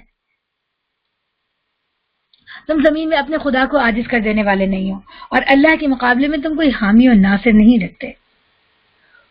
اس کی نشانیوں میں سے یہ جہاز جو سمندر میں پہاڑوں کی طرح نظر آتے ہیں. یہ بھی جو قیاس نظر آ رہے ہیں مسلم امہ میں، اور ہماری ہر طرف سے ہمارے بارے میں انتشار ہے، لڑائیاں ہیں، جنگیں ہیں، مار ہیں، بری بری خبریں، تو کیا وہ ہماری اپنے ہاتھوں کی کمائی نہیں ہے؟ ہمارے اپنے ہاتھوں کی کمائی ہے نا. ہم لوگ خود بکے ہوئے ہیں، ہم خود جھکے ہوئے ہیں، ہمارے خود کانفیڈنس مر گیا ہے، ہم خود اللہ کے راستے کو چھوڑ بیٹھے ہیں، ہم خود آپس میں ایک دوسرے کے ساتھ ان کی جڑیں کاٹ رہے ہیں، ہم خود ایک دوسرے کو سپورٹ نہیں کرتے، ہم ایک دوسرے کے ساتھ خود ہمارا اتفاق نہیں. یہی وجہ ہے سب کچھ. اور وہ تو اللہ تعالیٰ معاف کر رہے، ورنہ جو کچھ ہماری حرکتیں تھی ہم تو شاید ہوتے بھی نہیں. آگے چلتے ہیں. اس کی نشانیوں میں سے یہ جہاز جو سمندر میں پہاڑوں کی طرح نظر آتے ہیں. اللہ جب چاہے ہوا کو ساکن کر دے اور یہ سمندر کی پیٹھ پر کھڑے کے کھڑے رہ جائیں. اس میں بڑی نشانیاں ہیں اس شخص کے لیے جو کمال درجہ صبر و شکر کرنے والا ہے. یا ان پر سوار ہونے والوں کے بہت سے گناہوں کو درگزر کرتے ہوئے ان کے چند ہی کرتوتوں کی پاداش میں انہیں ڈبو دے. اور اس وقت ہماری آیات میں جھگڑے کرنے والوں کو پتہ چل جائے کہ ان کے لیے کوئی جائے پناہ نہیں ہے. جو کچھ بھی تم لوگوں کو دیا گیا ہے وہ محض دنیا کی چند روزہ زندگی کا سر و سامان ہے، اور جو کچھ اللہ کیا ہے وہ بہتر بھی ہے اور پائیدار بھی ان لوگوں کے لیے جو ایمان لائے ہیں اور اپنے رب پر بھروسہ رکھتے ہیں، جو بڑے بڑے گناہوں اور بے حیائی کے کاموں سے پرہیز کرتے ہیں. اگر غصہ آ جائے تو درگزر کر جاتے ہیں. جو اب یہ امپورٹنٹ آیات ہیں، ان کو انڈر لائن کریں کہ اب اللہ تعالیٰ لسٹ بتا رہے کہ آخرت کا جو سر و سامان ہے، جو جنت ہے، اللہ کی رضا ہے اور جو انعامات ہیں وہ کن لوگوں کے لیے. تو چیک لسٹ ہے. Let's complete this check list. میں یہ کام کرتی ہوں، ایک لسٹ ہے، آئی چیک کرتے ہیں، آئی ڈو دس اور I will try to do this. ٹھیک ہے، انٹل مائی لاسٹ بریتھ. میں جو ہے نا یہ کام کرنے کی کوشش کروں گی انشاءاللہ، کیونکہ یہ کام کروں گی تو اللہ نے کہا ہے کہ مجھے آخرت کا گھر ملے گا جو کہ پائیدار ہے. نمبر 1 ایمان لے کر آنا. ٹھیک ہے، آمنو ایمان لے کر آنا. علی ربہم یتوکلون اپنے رب پر بھروسہ کرنا. اور پھر ہے کہ جو والذین یجتنبون کبائر الاثم، بڑے بڑے گناہوں سے پرہیز کر لیں. بڑے بڑے گناہ کون سے؟ ان کی لسٹ اب ڈھونڈیں. یہ آپ کا ہوم ورک ہے، جائیں ڈھونڈیں، کیونکہ یہ چھوٹی بات نہیں ہے. یہ ریکوائرمنٹس ہے جنت میں جانے کے لیے، ایلیجیبلٹی کرائیٹیریا ہے. آپ کہیں کوئی چیز اپلائی کرنا چاہتے ہیں، جاب اپلائی کرنا چاہتے ہیں، امیگریشن اپلائی کرنا چاہتے ہیں، کوئی چیز اپلائی کرنا چاہتے ہیں، اس کا ایک ایلیجیبلٹی کرائیٹیریا ہوتا ہے. چیک لسٹ ہوتی ہے آپ کے پاس، یہ چیزیں ہیں جنت میں جانے کا ایلیجیبلٹی کرائیٹیریا یہ ہے. تو وہ چیک لسٹ ہے. یہ عام سی بات نہیں ہے کہ میں اس کو پڑھوں اور گزر جاؤں. بڑے بڑے گناہ کون سے ہیں؟ جیسا کہ ہم نے پڑھا، شرک کرنا، قتل کرنا، والدین کی نافرمانی کرنا، پاک دامن عورتوں کے اوپر تہمت لگانا، جادو کرنا، غیبت کرنا، یہ سارے گناہ بڑے بڑے ہیں. ان سے پرہیز کرنا اور بے حیائی کے کاموں سے پرہیز کرنا. اور اگر غصہ آ جائے تو درگزر کرتے ہیں. جو اپنے رب کا حکم مانتے ہیں، نماز قائم کرتے ہیں، اپنے معاملات آپس کے مشورے سے چلاتے ہیں. ہم نے جو کچھ انہیں دیا، رزق دیا، اس میں سے خرچ کرتے ہیں. اللہ کی راہ میں انفاق کرنا اور مشورہ، یہ ایک بڑی اہم بات ہے کہ مشورہ کرنا. کہ عموماً اس سے مراد یہ ہے کہ جو مسلمانوں کے اجتماعی معاملات ہیں اس میں اللہ تعالیٰ پسند نہیں کرتے کہ وہ ڈکٹیٹرشپ ہو، کوئی ایک فرد ہو اور وہ سارے لوگوں کا فیصلہ کرتا رہے، بلکہ اللہ تعالیٰ کو یہ بات پسند ہے. اور اسی لیے اسلام نے جو وہ شورا کا سسٹم دیا کہ ایک امیر ہوتا ہے اور وہ ہر بات میں لوگوں سے فیصلہ کرتا، مشورہ لیتا ہے اور پھر کوئی فیصلہ کرتا ہے. تو نبی کریم صلی اللہ علیہ وسلم کے زمانے سے چلی آ رہی ہے. نبی کریم صلی اللہ علیہ وسلم کی جو مشہور شورائیں ہیں وہ غزوہ احد کی شورا ہے. نبی کریم صلی اللہ علیہ وسلم چاہتے اللہ کے نبی تھے، لوگوں کو حکم دیتے جیسا کہتے لوگ کر لیتے، لیکن نبی کریم صلی اللہ علیہ وسلم نے ایسا نہیں کیا، بلکہ نبی کریم صلی اللہ علیہ وسلم نے صحابہ کرام کو بلایا، ان کے سامنے معاملہ رکھا، ان کی رائے مانگی کہ آپ کس طرح کرنا چاہتے ہیں، اور بات بھی وہ مانی جو لوگوں نے بات کی. نبی کریم صلی اللہ علیہ وسلم نے اپنی رائے سے وڈرا کیا، وہ بات مانی. اسی طرح اذان کی شورا ہوئی، اسی طرح غزوہ خندق کی شورا ہوئی. تو نبی کریم صلی اللہ علیہ وسلم شوراؤں کو بٹھاتے رہے. اسی طرح نبی کریم صلی اللہ علیہ وسلم کے بعد جس طرح سے مختلف خلفاء منتخب ہوئے اس میں بھی شورائیں ہوتی رہی. تو اللہ تعالیٰ جو ہے وہ ایک ایسا مسلمانوں کو اجتماعی معاملات دیتے ہیں جس میں کوئی ایک فرد ساری چیزوں کا فیصلہ نہیں کرتا بلکہ باہم مشورے کرتے رہے. اسی طرح اگر میں اس کو یہ تو اجتماعی باتوں کے بارے میں، اگر ہم اپنے گھروں کے اندر لے کر آ جائیں تو ایسا نہیں ہونا چاہیے کہ ہمیں نہیں پتا کہ ہم جو فیصلے کر رہے ہیں وہ ہمارے گھر میں ہمارے بچوں کو، ہماری بیوی کو پسند آ رہا ہے کہ نہیں آ رہا، بلکہ ہم ان سے نہ رائے لیتے ہیں نہ ہم ان سے پوچھتے، بلکہ ہم اپنے فیصلے ان کے اوپر ٹھونستے ہیں، ان کے اوپر زبردستی لگاتے ہیں. اللہ تعالیٰ تو اس بات کو پسند نہیں کر رہے. مشورے سے معاملات ہوتے ہیں. یہ اگر ہم اس آیت کو سمجھ لیں تو ہمارے گھر کے بہت سارے مسئلے حل ہو جائیں. کہ ٹھیک ہے کہ گھر کا سربراہ مرد ہے، مگر گھر کے اندر کے جو معاملات ہیں اس کو خاتون چلاتی ہے. تو اگر جو گھر کا فرد ہے وہ چاہے باپ ہیں، چاہے وہ بھائی ہیں، چاہے وہ شوہر ہیں، اگر وہ بس عورتوں کے اوپر معاملات ٹھوسے تو بس یوں کر لو، ان سے نہ پوچھیں، نہ ان کی رائے کا خیال کریں، اور نہ ان کی مرضی، ان کی پسند ناپسند نہ پوچھیں، نہ اس کا خیال کریں. اللہ کو یہ بات پسند نہیں ہے. تو جب آپ یہ کام کرتے ہیں تو دنیا میں فساد برپا ہوتا ہے، پھر بغاوت ہوتی ہے، بغاوت جنم لیتی ہے، چاہے وہ ملکوں میں ہو چاہے وہ اپنے گھروں میں ہو. تو اچھی بات ہے کہ گھر کے اندر جو بھی معاملات ہو اس کو ڈسکس کریں، بچوں کے سامنے رکھیں. بلکہ میں تو ذاتی طور پہ یوں سمجھتی ہوں کہ بچپن سے عادت ڈالنی چاہیے کہ بچوں کے ساتھ معاملات کو ڈسکس کیا جائے. فرض کریں ابا کی جاب نہیں ہے، آپ کے بچے چاہے چھوٹے بھی آپ ان کو بٹھائیں، آپ ان کے ساتھ ڈسکس کریں آج کل ابو کی جاب نہیں ہے، یہ مسئلہ چل رہا ہے بیٹا، تو ہم لوگوں کو آپ کا کیا خیال ہے کہ ہم سب کیسے کیسے کنٹریبیوٹ کر سکتے ہیں. تو بجائے اس کے کہ آپ بچوں کو حکم دے کہ بچہ بولے مجھے یہ چاہیے اور آپ بولے نہیں تو میں نہیں مل سکتا، بجائے اس کے کہ آپ بچوں کو بٹھائیں، ان کے ساتھ ڈسکس. ہو سکتا ہے وہ خود کہیں کہ اوکے ہم ایسا کرتے ہیں بیٹا، آپ کا کیا خیال ہے، ہم سب اپنی کچھ نہ کچھ چیزیں مائنس کرتے ہیں، آپ کیا مائنس کر سکتے ہیں. آپ اس سے بڑی اچھی بات ہے، ایک تو بچوں کے دل میں احساس پیدا ہوگا، پھر وہ سب کنٹریبیوٹ کریں گے اور ان کو ایسا لگے گا کہ ان کا بھی حصہ ہے. جیسے ہم مما ہیں وہ اپنے گھر میں اپنے بچوں کو بٹھائیں اور بچوں سے کہیں بیٹا یہ گھر ہم سب کا ہے نا، سب صاف رکھیں گے. آپ کا کیا خیال ہے ہم سب کس طرح کنٹریبیوٹ کر سکتے ہیں گھر کو صاف رکھنے. کیا چھوٹا بیبی ہے وہ کہے گا اوکے میں ٹوائز کلیکٹ کر دوں گا. بڑے بچے ہیں تو وہ کہیں گے ٹھیک ہے مما میں آپ کے ساتھ یہ کام، ٹھیک ہے میں اسکول جاتی ہوں مگر میں واپس آ کے آپ کی یہ والی ہیلپ کر دیا کروں گی. اسی طرح اور بڑے معاملات ہیں، بچوں کی اسکولنگ ہے، بچوں کے آگے کی ایجوکیشن ہے، ان کے رشتے ناتے ہیں، اسی طرح کوئی بھی معاملات ہیں، گھر کے ایکسٹینڈیڈ فیملی کے معاملات ہیں. عموماً ہمارے یہاں مسئلے اس لیے ہوتے ہیں کیونکہ ہمارے یہاں رائے لینے کو، بات کرنے کو، ڈسکس کرنے کو انکریج نہیں کیا جاتا، فیصلے صادر کیے جاتے ہیں. اس کی وجہ سے پھر گھر ٹوٹتے ہیں، اس کی وجہ سے ایک دوسرے سے نفرت اور غصہ آتا ہے، لڑائیاں ہوتی ہیں، ڈفرینسز ہوتے ہیں. لیکن اگر ہم باتوں کو ڈسکس کیا کریں، پوچھا کریں تو بچوں کو ایک تو رسپانسبلٹی آتی ہے. اس طرح اگر وہ خاتون ہیں اور ان کو لگے کہ ان کے ہسبینڈ جو ہے وہ انہیں مشورے میں شریک رکھتے ہیں، ہر چیز میں ان سے پوچھتے ہیں، تو عورت کو اور کیا چاہیے، اتنا سا اعتماد ہی تو چاہیے. کبھی اس کی بات مان لیں، کبھی کسی کی. اور ایون اگر بعض وقت ایسی بات ہوتی ہے جو آپ اس کی نہیں مان سکتے، لیکن اگر آپ کچھ اس طریقے سے بات کریں کہ اس سے کہیں گے نیگوشیٹ کر لیں، تو اس کو پھر بھی لگے کہ جو بھی فیصلہ ہوا اس میں میرا حصہ تھا، تو وہ بڑی پازیٹیو بات ہو جاتی ہے. بیٹا آپ خود ڈیسائیڈ کریں، اچھا ٹھیک ہے آپ یہ بتائیں گے میں کر لیتا ہوں یہ. تو بات یہ کہ گھر کے اندر ایک ڈسکشن کی فضا ہونا چاہیے، خاندانوں میں ڈسکشن کی فضا ہونی چاہیے، مسلم کمیونٹی کے اندر ڈسکشن کی فضا ہونی چاہیے، اور امہ کے اندر لیڈرز ہونے چاہیے اور وہ ڈسکشن کے ساتھ معاملات کو چلنا چاہیے، شورا کر کے مشورے لینے کے لیے. اور آپ کو پتہ ہے کہ مومن پہ جو 6 حقوق ہیں ان میں سے ایک حق یہ ہے کہ جب اس سے کوئی آپ سے مشورہ لے تو آپ اس کو بہترین مشورہ دیں. اگر آپ کو پتہ ہے تو آپ ٹھیک مشورہ لیں، آپ کو نہیں پتا آپ صاف کہہ دیں کہ مجھے پتہ نہیں ہے اس کے بارے میں، تم کسی فلاں شخص سے پوچھ لو، بجائے کہ آپ غلط بات بتائیں.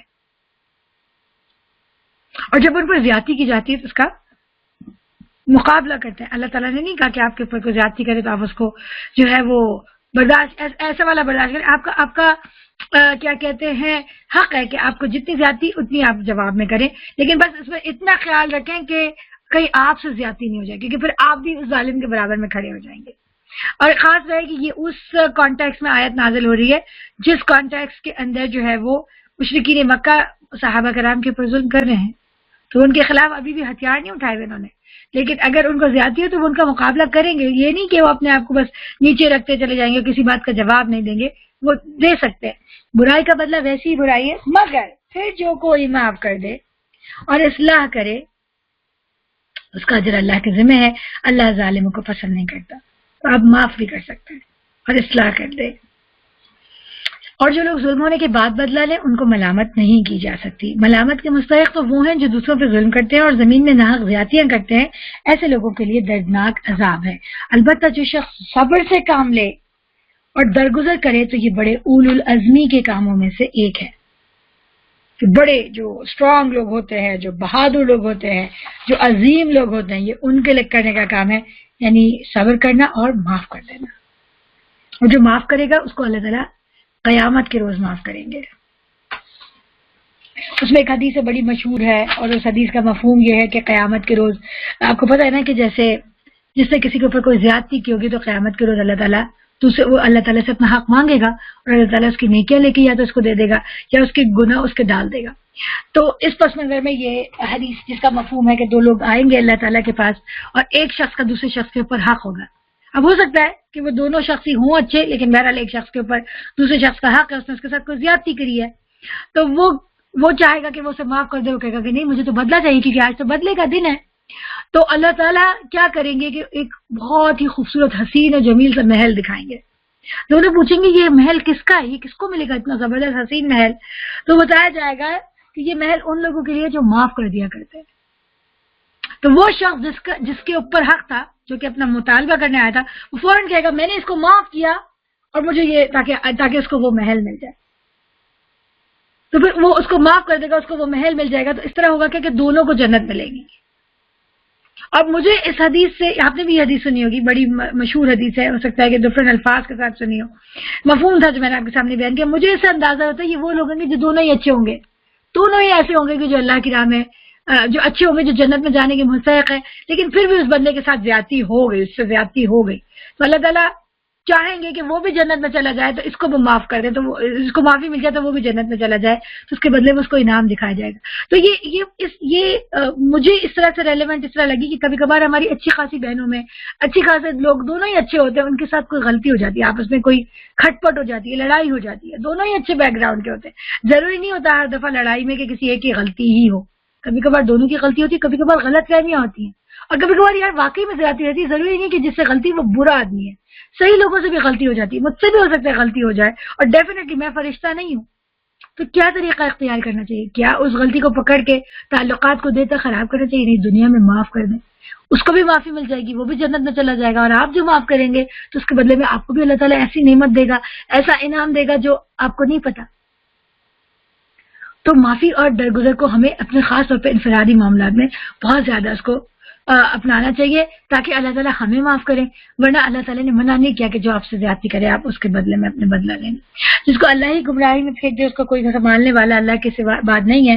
تم دیکھو گے کہ یہ ظالم جب عذاب دیکھیں گے تو کہیں گے اب پلٹنے کی بھی کوئی سبیل ہے، اور تم دیکھو گے کہ یہ جہنم کے سامنے جب لائے جائیں گے تو ذلت سے جھکے جا رہیں گے، اس کی نظر بچا بچا کر کنکھیوں سے دیکھیں گے۔ اللہ اکبر، اللہم اجرنی من النار۔ آپ اس طرح موقع کا اس منظر کو اپنے سامنے لے کر آئیے کہ جہنم آ گئی ہے، تو وہ جو ذلت سے جھکے جا رہے ہیں وہ اس لیے کہ شرمندگی کے یہ وہ لوگ ہیں۔ آپ سوچیں کہ جو کچھ میں دل میں برا سوچتی ہوں یا جو میں نے ایسے برے کام کیے جو آپ لوگوں کو نہیں پتا، اللہ نہ کرے ستار العیوب میرے عیب کو ڈھانپے، غفار الذنوب میرے گناہوں کو بخش دے، اگر وہ آپ کے سامنے آ جائے قیامت کے دن، آپ تو مجھے بڑا اچھا سمجھ رہے ہیں، تو میری کیا حالت ہوگی۔ اللہ تعالیٰ مجھے معاف فرمائے، میں اللہ تعالیٰ سے دعا کرتی ہوں میرے عیبوں پر پردہ ڈال کے رکھے، میرے گناہوں کو بخش دے۔ تو اسی طرح وہ حال ہوگا ان لوگوں کے لیے جن کے لیے جہنم ہوگی، ان کے سارے عیب ان کے سامنے کے سارے لوگوں کو پتہ لگ جائے گا کہ وہ کتنے برے ہیں، تو ان کی جو بے عزتی ہوگی، اور یہ کہ آپ کو اس دوزخ میں جانا ہے اور وہ کرنا کیوں، یعنی اس کو دیکھنا نہیں چاہ رہے، لیکن وہ ڈر کے مارے اور مجھے اس کی آوازیں آ رہی ہیں تو کنشیوں سے اس کو دیکھ رہے ہیں.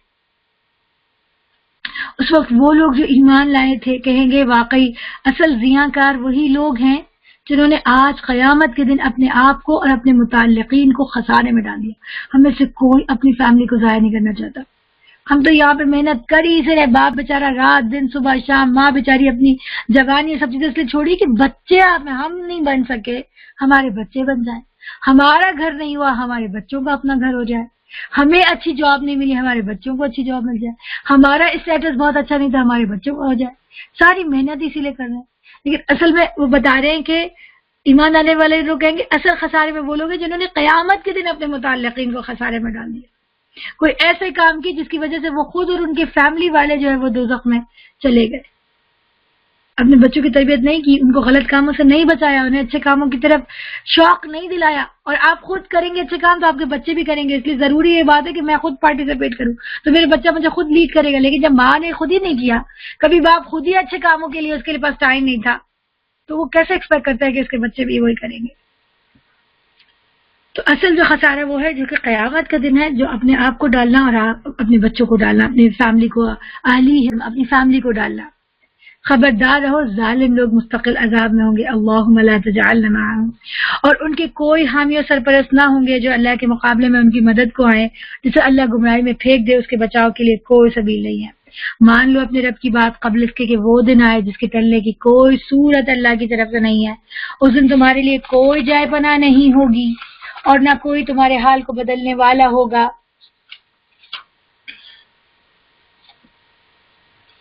اب اگر یہ لوگ منہ موڑتے ہیں تو اے نبی صلی اللہ علیہ وآلہ وسلم, ہم نے تم کو ان پر نگہبان تو بنا کر نہیں بھیجا, تم پر تو صرف بات پہنچا دینے کی ذمہ داری ہے. انسان کا حال یہ ہے کہ جب ہم اسے اپنی رحمت کا مزہ چکھاتے ہیں تو اس پر پھول جاتا ہے. یعنی جب شکر کرنا چاہیے تو شکر نہیں کرتا بلکہ غرور کرنے لگتا ہے. اور اگر اس کے اپنے ہاتھوں کا کیا دھرا کسی مصیبت کی شکل میں اس پر الٹ پڑتا ہے تو ناشکرا بن جاتا ہے. اور جب اس کو رحمت آتی ہے تو شکر نہیں کرتا, اور جب مصیبت آتی ہے تو جزا فضا کرتا ہے, بھول جاتا ہے کہ اللہ میں نے اس کو کیا کیا اچھی چیزیں دی تھی. اور یہ ہم سب کے ساتھ ہوتا ہے. ہم وہ آئے تھے لئن شکرتم لازیدنکم, تم شکر کرو وہ اور دے دے گا. لیکن ہم لوگ جو ہے وہ یاد رکھتے ہیں آج یہ نہیں ہے میرے پاس, آج یہ نہیں, یہ بھول جاتے ہیں جو ہے وہ بھول جاتے. آپ نے دیکھا ہے کہ بچوں کو آپ ایک چیز لے کہتے مما you never ever never listen to me, you never listen to me. آپ کہتے ہیں یہ ٹو ہے آپ نہیں لے سکتے, میں نہیں دلا رہی, ابھی گھر چلو. You never listen to me. کیسا رونا ہوتا ہے, کتنا برا لگتا ہے. اب کہتے ہیں کیا مطلب, دنیا کے تمہیں کھلونے دلائے, تمہارے لیے کپڑے لائی, چیزیں لائی, تم ایک چیز کو میں نے نو کیا تو تم نے بولا you never ever listen to me. آپ کے ہسبینڈ کو کتنا غصہ آتا جاؤ, کہتی ہیں کہ میں تو کبھی آپ نے مجھے میں نے تو کچھ اچھا کیا ہی نہیں. تو آپ کے ہسبینڈ کہتے ہیں کہ اچھا وہ جو میں وہاں گھمانے لے گیا, وہ جو میں نے وہاں گھمایا, وہ جو میں نے تمہاری اس وقت تمہیں سپورٹ کی, وہ تو میں سب بھول گئی. اچھا نہیں لگتا نا انسان کو ناشکری, کہ جب کوئی ایک بری وقت آئے تو وہ یاد کرنے لگے کہ میرے ساتھ تو کبھی تم نے کچھ اچھا کیا ہی نہیں. اسی طرح آپ کی دوست بولے کہ تم نے یار میرے ساتھ بہت برا کیا, تو آپ کہتے ہیں یار تو وہ بھول گئی جو میں نے تمہارے ساتھ اچھا کیا تھا, وہ بھول گئی. اگر کسی کا کوئی کھٹ پٹ ہو بھی گئی تو وہ بھول گئی. اب تک ہمارے جو تعلقات تھے وہ بھول گئے.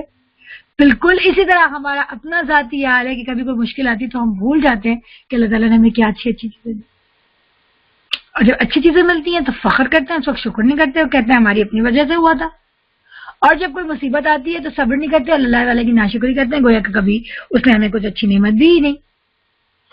اللہ زمین اور آسمانوں کی بادشاہی کا مالک ہے, جو کچھ چاہتا ہے پیدا کرتا ہے, جسے چاہتا ہے لڑکیاں دیتا ہے, جسے چاہتا ہے لڑکے دیتا ہے, جسے چاہتا ہے لڑکے اور لڑکیاں ملا جلا کر دیتا ہے, اور جسے چاہتا ہے بانج کر دیتا ہے.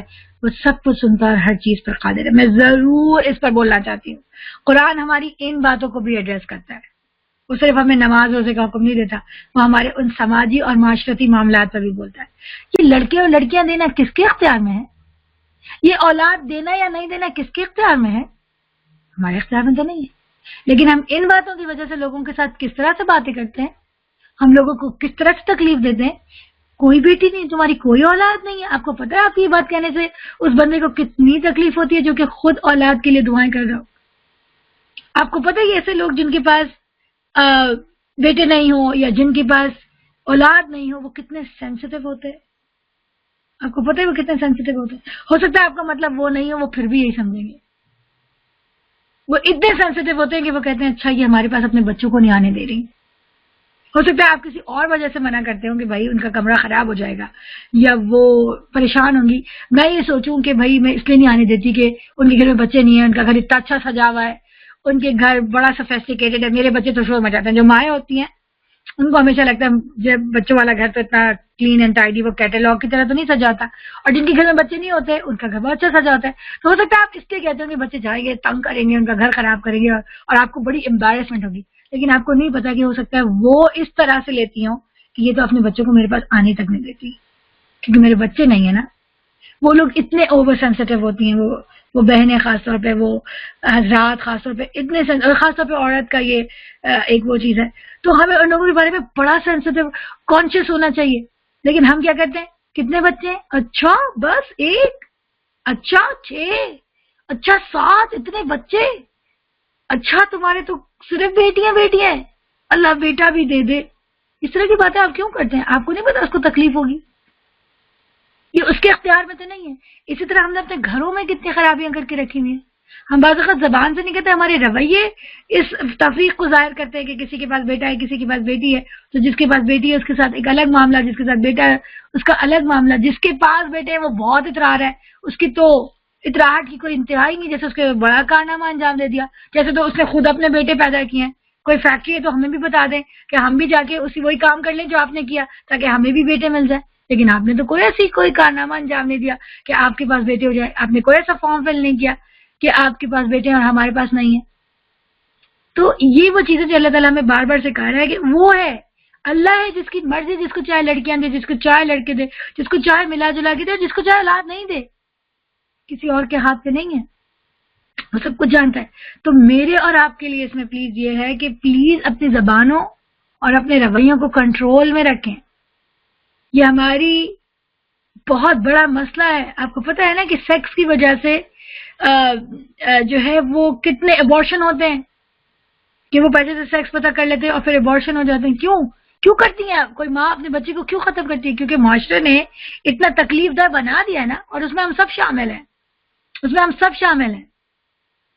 ہم کسی نہ کسی طرح اس میں حصہ دے رہے ہیں. ہم یہ نہیں کہہ سکتے کہ میں تو ایسی نہیں کہتی, لیکن کسی نہ کسی طرح ہم سب کسی کی بیٹی کو پسند کرنے گئے اور اس کی شکل کے بارے میں باتیں کر دی. بیٹے کے بارے میں تو ہم بڑے مزے سے یہ جملے کہتے ہیں, اچھا خاصے نماز روزہ کرنے والے لوگ بھی کہتے ہیں کہ بھائی لڑکوں کی شکل کون دیتا ہے, لڑکی کی اچھی ہو. کیوں؟ یہ میں نے اور آپ نے بنایا نا کرائٹیریا. تو اس طرح میں نے خود کہہ دیا کہ جس بیچاری کے پاس بیٹی ہے وہ تو پریشان ہو کے بیٹھ جائے, اور چونکہ آپ کے پاس بیٹا ہے, چاہے اس کی کیسی بھی شکل ہے, اس کی کوئی بھی حرکتیں, آپ بہت اچھے بن کے بیٹھے. تو آپ دیکھیں کہیں ہم اپنے رویوں کے ساتھ بڑے سٹل انداز کے اندر ڈسکریمنیشن کرتے ہیں.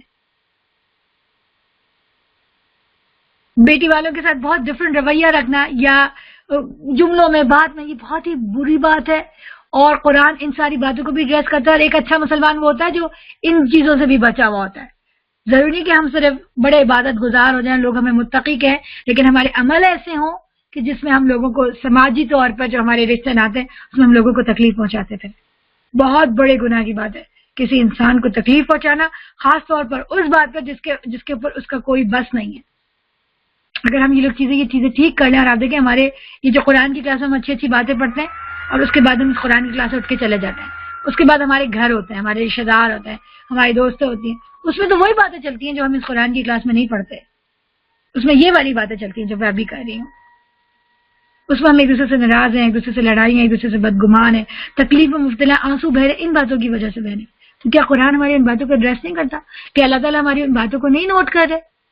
بہت امپورٹنٹ بات ہے. ان ساری باتوں کے اوپر ہمیں سے ہر ایک یہ پرومس کرے اور اپنے آپ سے عہد کرے کہ میں پوری طرح سے کانشیس ہوں گی دوسرے کے جذبات کے حوالے سے, اس کو تکلیف دینے کے حوالے سے کس طرح کی میں نے بات کرنی ہے. اور خاص طور پر یہ والا جو ایک ایشو ہے اس پر میری طرف سے کوشش ایسی ہوگی کہ لوگ میرے بارے میں کمفرٹیبل فیل کریں, مجھ سے بات کرتے ہوئے میرے ساتھ ملنے میں کمفرٹیبل فیل کریں, مجھ سے کھچے نہیں رہیں میرے اس رویے کی وجہ سے جو کہ میں اس معاملے میں دوسروں کے ساتھ رکھتی ہوں.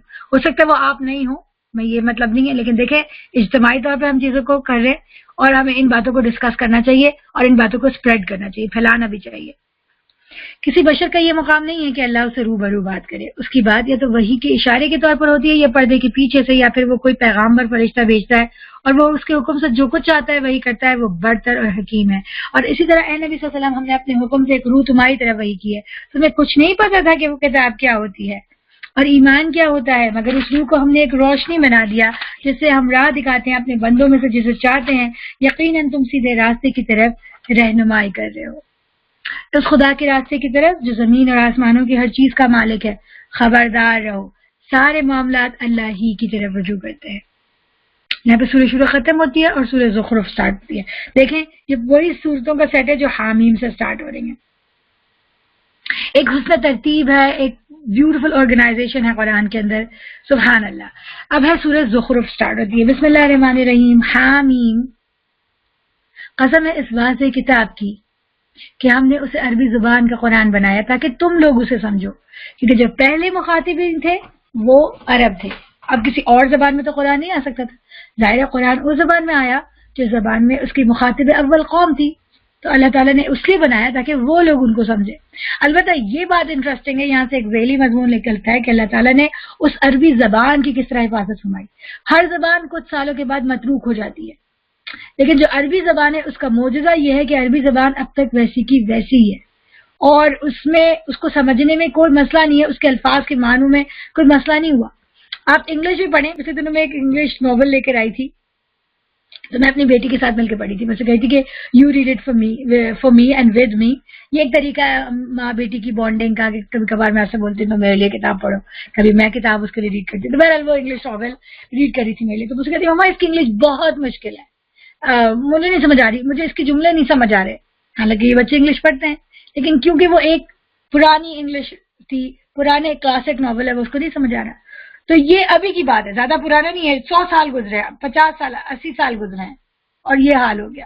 تو آپ سوچیں کہ پرانی 1400 سال پرانی تو انگریزی پتہ نہیں تھی کہ نہیں تھی، وہ اس زبانیں تو تبدیل ہو گئی۔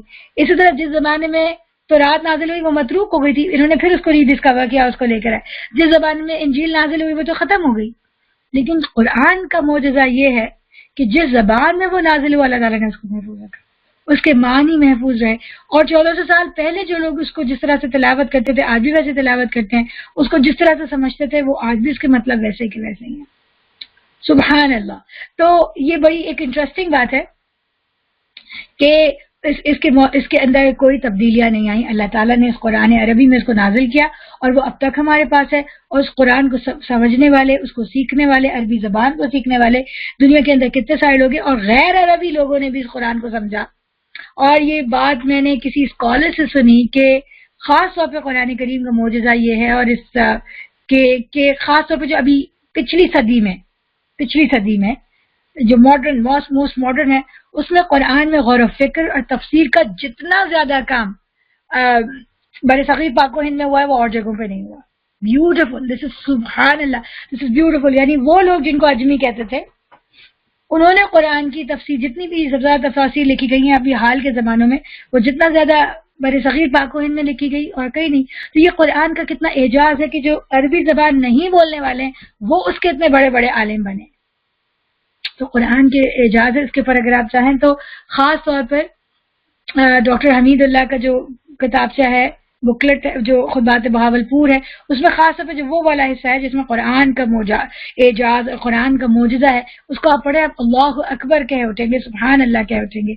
تو یہ وہ چیزیں جو ہمیں اس بات کا اشارہ دیتی ہیں کہ یہ قرآن کوئی عام کتاب نہیں ہے، بلکہ یہ اللہ رب العالمین کی طرف سے نازل ہوئی ہے، اللہ ہی اس کی حفاظت کر رہے ہیں، اور اللہ تعالیٰ ہی اس کے پیچھے ہیں، اور اس کے جو احکام ہے پھر وہ ہمارے دل میں ایک عظمت ہوتی ہے کہ ہم جس کتاب سے ہمارا تعلق ہے وہ کتنی عظیم ہے، پھر ہم نے اس کی بات پہ عمل کرنا ہے اور اس کا آگے پہنچانا ہے۔ اور یہ آج کے دور میں یہ بات اس لیے امپورٹنٹ ہے کہ یہ ہمارا ایمان اس کے اوپر مضبوط کرتی ہیں۔ جب ہمارے سامنے بہت ساری باتیں جو ہمیں اللہ اور آخرت اور قرآن اور رسالت یہ سب کو مشکوک بنانے کے لیے ہمارے پر حملہ آور ہو رہی ہیں، اس موقع پر یہ ساری باتیں پھر ہماری ایمان کو مضبوط کرتی ہیں اور اس میں اضافہ کرتی ہیں۔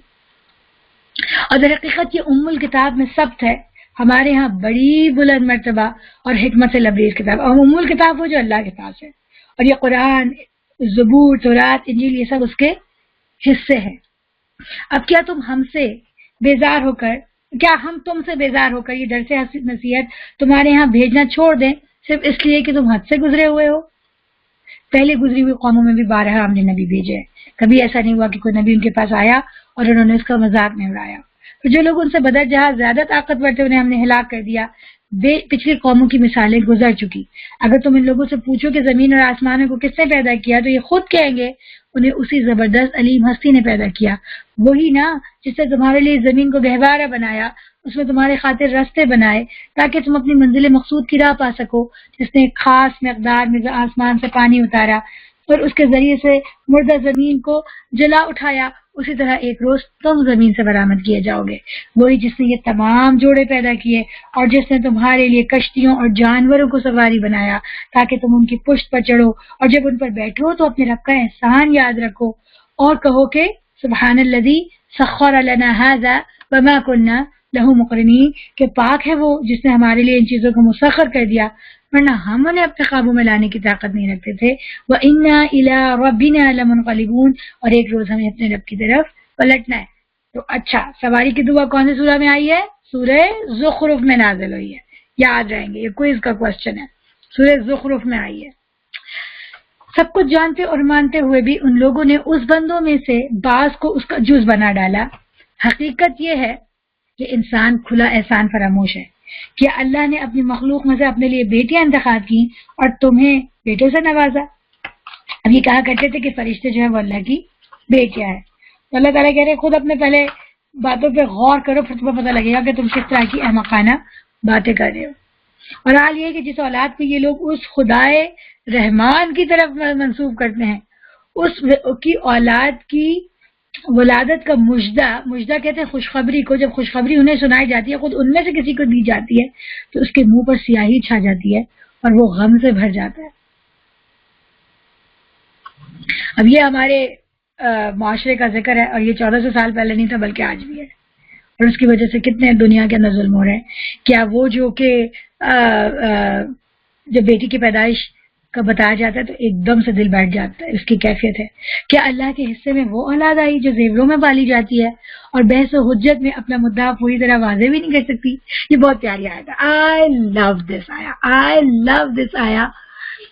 یہ آیت بظاہر آپ کو یہ لگ رہا ہے کہ اس میں کوئی برائی ہے. نہیں، اس میں برائی نہیں ہے، بلکہ اس میں اللہ تعالیٰ عورتوں کی ایک نفسیات اور کیفیت کو بیان کرے کہ یہ عورتیں ہوتی ہیں. نمبر ایک بات، اللہ تعالیٰ فرما رہے ہیں کہ وہ ہیں جو کہ زیوروں میں پالی جاتی ہیں.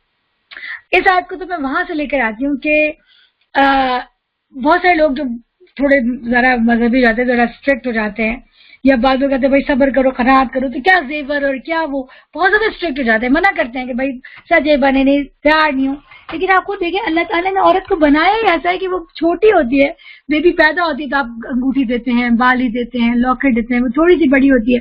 تو اس میں نبی کریم صلی اللہ علیہ وسلم کی ایک حدیث بھی، ایک دفعہ نبی کریم صلی اللہ علیہ وسلم کو گفٹ میں کسی نے ایک ہار دیا بیش قیمت. آپ صلی اللہ علیہ وسلم نے فرمایا کہ یہ ہار میں اس کو دوں گا جس سے مجھے سب سے زیادہ محبت ہے. لوگوں نے فوراً کیا سوچا؟ لوگوں نے سوچا یہ حضرت عائشہ کو ملے گا رضی اللہ تعالیٰ عنہ، کیونکہ نبی صلی اللہ علیہ وسلم حضرت عائشہ سے اتنی محبت تھی. لیکن نبی صلی اللہ علیہ وسلم ایک بچی کو بلا کے اور اس کو دیا اپنی نواسی کو کہ یہ تمہارے لیے. تو چھوٹے بچپن سے ہی جو ہے وہ زیور دیے جا رہے ہیں نا خواتین کو. تو یہ تو عورت کی نیچر ہے، اللہ تعالیٰ نے بتایا کہ اس کو زیور پسند آتے ہیں. اس نیچر کے خلاف جانے کی کوئی ضرورت نہیں ہے. یہ بات اس لیے امپورٹنٹ ہے، ہم تو شاید بڑی خواتین ہیں، ہمیں شاید بعض لوگوں کو اچھی نہیں لگے یہ بات، لیکن دیکھیں جو بچیاں بڑی ہو رہی ہوتی ہیں ان کو شوق ہوتا ہے جیولری کا اور ساری چیزوں کا، تو جو ان کا جائز شوق ہے اس پر ان کو منع نہیں کرنا چاہیے. خود اللہ تعالیٰ کہہ رہے ہیں کہ وہ زیوروں میں پالی جاتی ہیں. تو اگر بچیوں کو شوق ہے جیولری، ہاں آپ ان کو یہ سکھائیں کہ بیٹا اب جو زیور ہے جب گرلز ہیں تو آپ کے لیے اچھا ہے، آپ باہر یہاں اس طرح نہیں پہنے، اس طرح تیار نہیں ہو. لیکن جو صحیح رستے ہیں، جو صحیح جگہ ہیں جہاں پہ بچوں کے لیے ایسی کوئی مسئلہ نہیں ہے، وہاں وہ تیار ہوں، اپنے آپ کو سجائیں بنائیں، ان کے پاس جیولری ہو، اس میں کوئی برائی تو نہیں ہے. تو اللہ تعالیٰ نے کہا ہے کہ یہ ایسی مخلوق ہے جو کہ زیوروں میں پالی جاتی ہے. اللہ تعالیٰ خود کہتے ہیں. اور یہ جو ہے نا بحث و حجت پہ اپنا مدعا پوری طرح واضح نہیں کر سکتی، کیا بات صحیح نہیں ہے، اس میں کوئی اس کی برائی نہیں ہے. اور بعض خواتین ہوتی ہیں جو ماشاءاللہ بہت سمارٹ ہوتی ہیں، بہت انٹیلیجنٹ ہے، پرائم منسٹر بھی بن گئی، لیکن ایکسیپشن پرووز دا رول، یہ بھی کہتے ہیں، وہ ایکسیپشن ہے. عموماً خواتین کہتی ہیں تھوڑی سی بحث ہوتی ہے رونا آنا شروع آتا ہے نا، اپنے میاں کے ساتھ اتنی غلط بات کر رہے ہیں آپ، لیکن اس کے بعد دلیل نہیں دینی آ رہی ہوتی، آنسو بہنے لگ جاتے ہیں. تو خواتین کا یہ ہے کہ یہ اللہ تعالیٰ نے دو ان کی نیچر بنائی، یہ ان کی بیوٹی ہے، یہ جو ان کا ٹینڈر پارٹ ہے نا. علامہ اقبال نے فرمایا وجود زن سے ہے تصویر کائنات میں رنگ. تو کہ یہ عورت زیور پہنتی ہے، عورت تیار ہوتی ہے، وہ رنگ پہنتی ہے تو کائنات خوبصورت لگتی ہے. اور نبی کریم صلی اللہ علیہ وسلم نے خود اس کی حوصلہ افزائی کی کہ ایک مرتبہ جیسے کسی خاتون نے بیعت کے لیے پیچھے سے اپنا ہاتھ دیا تو آپ سے فرمایا کہ مہندی ہونی چاہیے تھی ناخن پہ تاکہ پتہ لگتا کہ آپ خاتون ہیں. اسی طرح کپڑے کو رنگ لو، رنگا ہوا کپڑا پہن لو، اس طرح کی باتیں ملتی ہیں ہمیں. تو وہ تیار ہونا، خواتین کے لیے مہندی لگانا، آنکھوں میں سرما لگانا، یہ وہ اس وقت کی جو تیاری تھی وہ سب کرنا، وہ سب اچھی چیز تھی، وہ پیاری چیز ہے. یہ عورت کی فطرت ہے، اس میں کوئی برائی نہیں ہے. ہاں منع کیا ہے کہ وہ ہمیں پڑھ کے آئے سورہ احزاب میں اور سورہ نور میں کہ اپنی زینت نہ ظاہر کرے مگر ان لوگوں کے سامنے جن کے بارے میں بتا دیا. لیکن اس کے علاوہ خواتین میں ہیں یا ویسے ہیں اپنے محرم رشتہ دار ہیں تو تیار ہوں، یا اور اگر کسی کا شوق ہے تو اس کو ڈسکریج کرنے کی ضرورت نہیں ہے. اسراف سے بچیں، حرام ذرائع سے حاصل کرنے سے بچیں اور ان لوگوں کے سامنے اظہار کرنے سے بچیں جن کے سامنے اظہار کرنے سے منع کیا. لیکن ادر دین دیٹ اگر کسی کو یہ شوق ہے تو یہ برائی نہیں، یہ عورت کی فطرت ہے. اب کچھ خواتین کو شوق نہیں ہے تو ٹھیک ہے، نہیں ہے ان کو شوق، ٹوٹلی فائن. لیکن اگر ان کو شوق نہیں ہے تو اس کا مطلب ہے وہ دوسروں کو بھی منع کریں، ایک بات. اور دوسری بات یہ کہ یہ بات کہ یہ ایک ٹینڈر ہے کہ ہم زیادہ دلیل اور بحث کو پسند نہیں کرتے، بلکہ میں آپ کو ایک مزے کی بات بتاؤں کہ جو عورتیں اسمارٹ ہوتی ہیں اور جو عورتیں بحث کر سکتی ہیں ان کو خود خواتین بھی پسند نہیں کرتی. مطلب مردوں کی بات تو آپ رہنے دیں لیکن خواتین بھی پسند نہیں کرتی کہ وہ کہتی ہے بھائی اس سے ڈسکشن کرنے کی کیا ضرورت ہے، بس مان لو. تو یہ ایک عورت کی ایک اوور آل اللہ تعالیٰ نے فطرت بتائی. تو اللہ تعالیٰ کہہ رہے ہیں کہ ایسی اولاد کو اللہ تعالیٰ نے، ایسے لوگوں کو تم کہہ رہے ہو کہ انہوں نے، آگے کیا آیت آ گئی، ہاں یہ آیت خود ہی آ گئی، انہوں نے فرشتوں کو جو خدائے رحمان کے خاص بندے ہیں عورتیں قرار دے دیا. کیا ان کے جسم کی ساخت انہوں نے دیکھی ہے کہ ان کی گواہی لکھ دی جائے اور انہیں اس کی جواب دہی کرنی ہو. تو یہ جو اور فرشتوں کو اللہ کی بیٹیاں کہہ رہے ہیں، تو کیا انہوں نے فرشتوں کے اندر ان 3 چیزوں میں سے کوئی بات دیکھی ہے جو انہوں نے کہہ دیا بیٹیاں ہیں وہ؟ یعنی نمبر 1 کیا ان کی جسم کی ساخت دیکھی ہے انہوں نے فرشتوں کی، کیونکہ جسم کی ساخت اناٹمی سے پتہ لگتا ہے کہ کوئی شخص عورت ہے کہ مرد. تو کیا انہوں نے فرشتوں کی جسم کی ساخت دیکھی ہے؟ نمبر 2 کیا انہوں نے یہ دیکھا ہے کہ فرشتے زیورات، کہیں ذرائع سے ان کو یہ پتہ لگا ہے کہ فرشتے زیورات پہنتے ہیں اور زیورات کے ساتھ پلے بڑھ رہے ہیں، یا کہیں ان کو یہ پتہ چل رہا ہے کہ فرشتوں کے اندر کوئی بھی ایسی سائیکولوجیکل یا ایموشنل یا کیا کہنا چاہیے ایز پرسنالٹی وائز ایسی کوئی خصوصیت جیسے کہ خواتین میں ہوتی ہے کہ وہ بحث اس میں اپنا مدعا نہیں دے سکتی. تو یہ برائی سے نہیں کہا اللہ تعالیٰ نے، یہ کوئی برائی نہیں ہے اس آیت میں، بلکہ یہ عورتوں کی وہ تین طرح کی چیزیں جن کی ذریعے سے آپ کو پتہ لگتا ہے کہ یہ عورت ہے، یہ خاتون ہے. تو کیا تم کو ان میں سے کوئی چیز نظر آئی ہے فرشتوں میں جو تم کہہ رہے ہو کہ وہ بیٹیاں ہیں؟ نہیں نظر آئی. تو اس کا مطلب کیا ہوا کہ تم جتنی باتیں وہ کرے وہ تم نے اپنے دل سے گھڑی ہوئی ہیں، کوئی سند نہیں ہے تمہارے پاس، کوئی دلیل نہیں ہے تمہارے پاس. یہ ان کی باتوں کی حماقت کو واضح کرنے کے لیے یہ آیات ہیں یہ تینوں. کہ اب اسی سے آپ سمجھ لیں کہ فرشتوں کو ان کا یہ کہنا ہے کہ فلاں خدا کے 8 ہاتھ ہیں، تو کیا تم نے دیکھا ہے؟ تمہارا یہ کہنا ہے کہ فلاں خدا کا جو سر ہے وہ کسی جانور کی شکل کا، کیا تم نے دیکھا ہے؟ کیا اس نے کوئی ایسی حرکت کی ہے جسے تمہیں پتہ لگا؟ اسی طرح اور بھی بہت ساری چیزیں جو وہ اپنے خداؤں کی طرف سے منسوب کرتے ہیں، تو کیا تم نے یہ دیکھا ہے؟ کیا ان کے اندر کوئی ایسی تمہارے پاس کی بات کی کوئی دلیل ہے؟ نہیں ہے. اسی طرح اگر تم کہہ رہے ہو کہ فرشتے اللہ کی بیٹی ہیں، تمہارے پاس کوئی دلیل ہے، کوئی سند ہے؟ کیا تم نے ان کے اندر یہ 3 میں سے کوئی چیزیں دیکھی ہیں جس کا تو تم کہہ رہے ہو؟ نہیں کہا نا، نہیں دیکھی نا. لیکن اللہ تعالیٰ جو بات بتا رہے ہیں وہ اس کی دلیل دے رہے ہیں. نبی کریم صلی اللہ علیہ وسلم جو پیغام لے کے آنے توحید کا، رسالت کا، آخرت کا، وہ اس کی دلیل دے رہے ہیں. لیکن جو تم لوگ باتیں دے رہے ہو اس میں کوئی دلیل نہیں ہے، وہ صرف متس ہیں.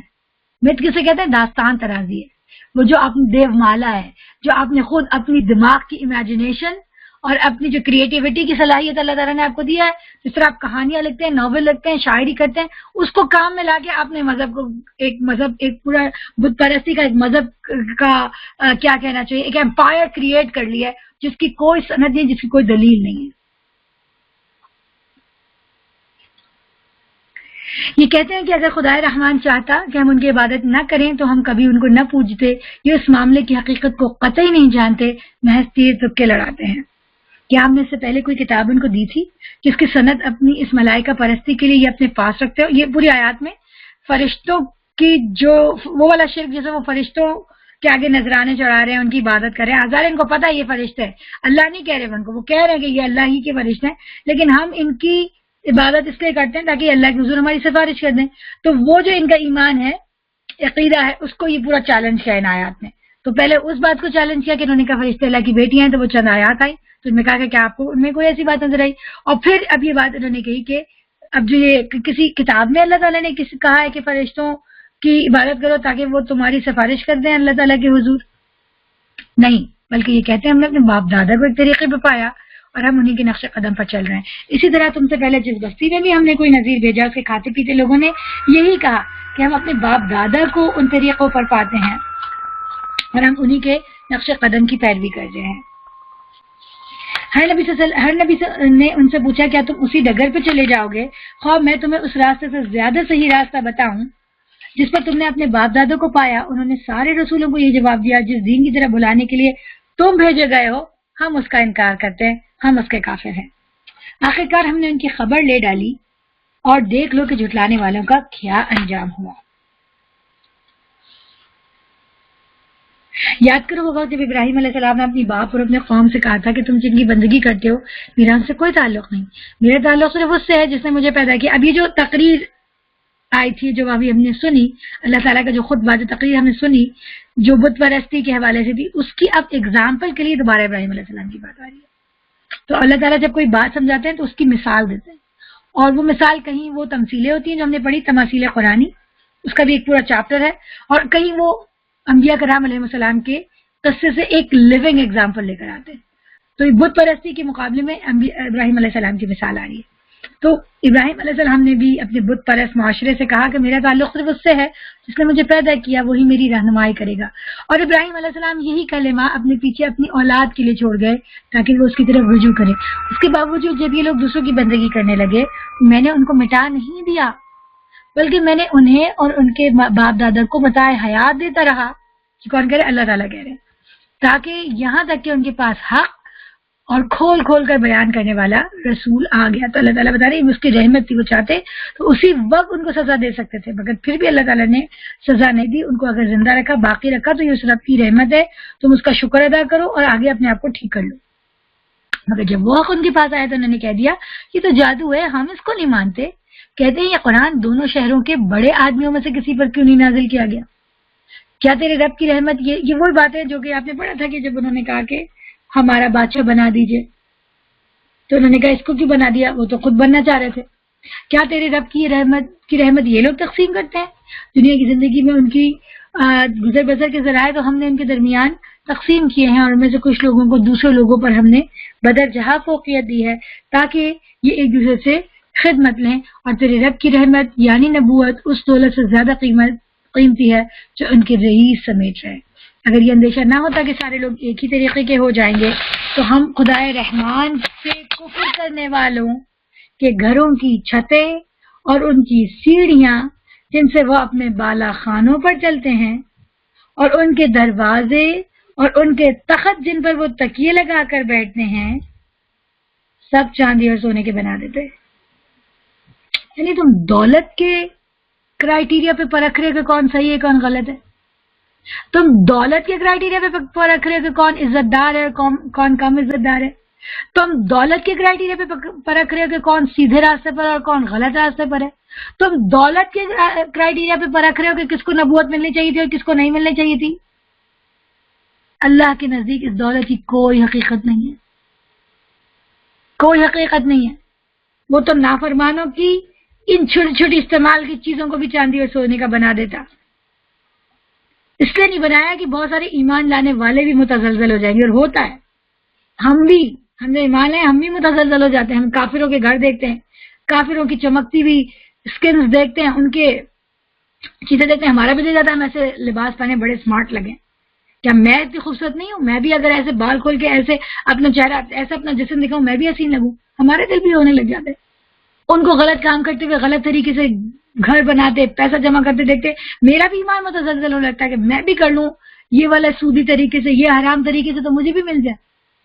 دیکھو یہ تو کافر ہے مگر کتنی مزے کی زندگی، کتنے عزت دار ہے، کتنے بڑے بڑے گھر ہیں، میرا دل بھی متزلزل ہونے لگ جاتا ہے.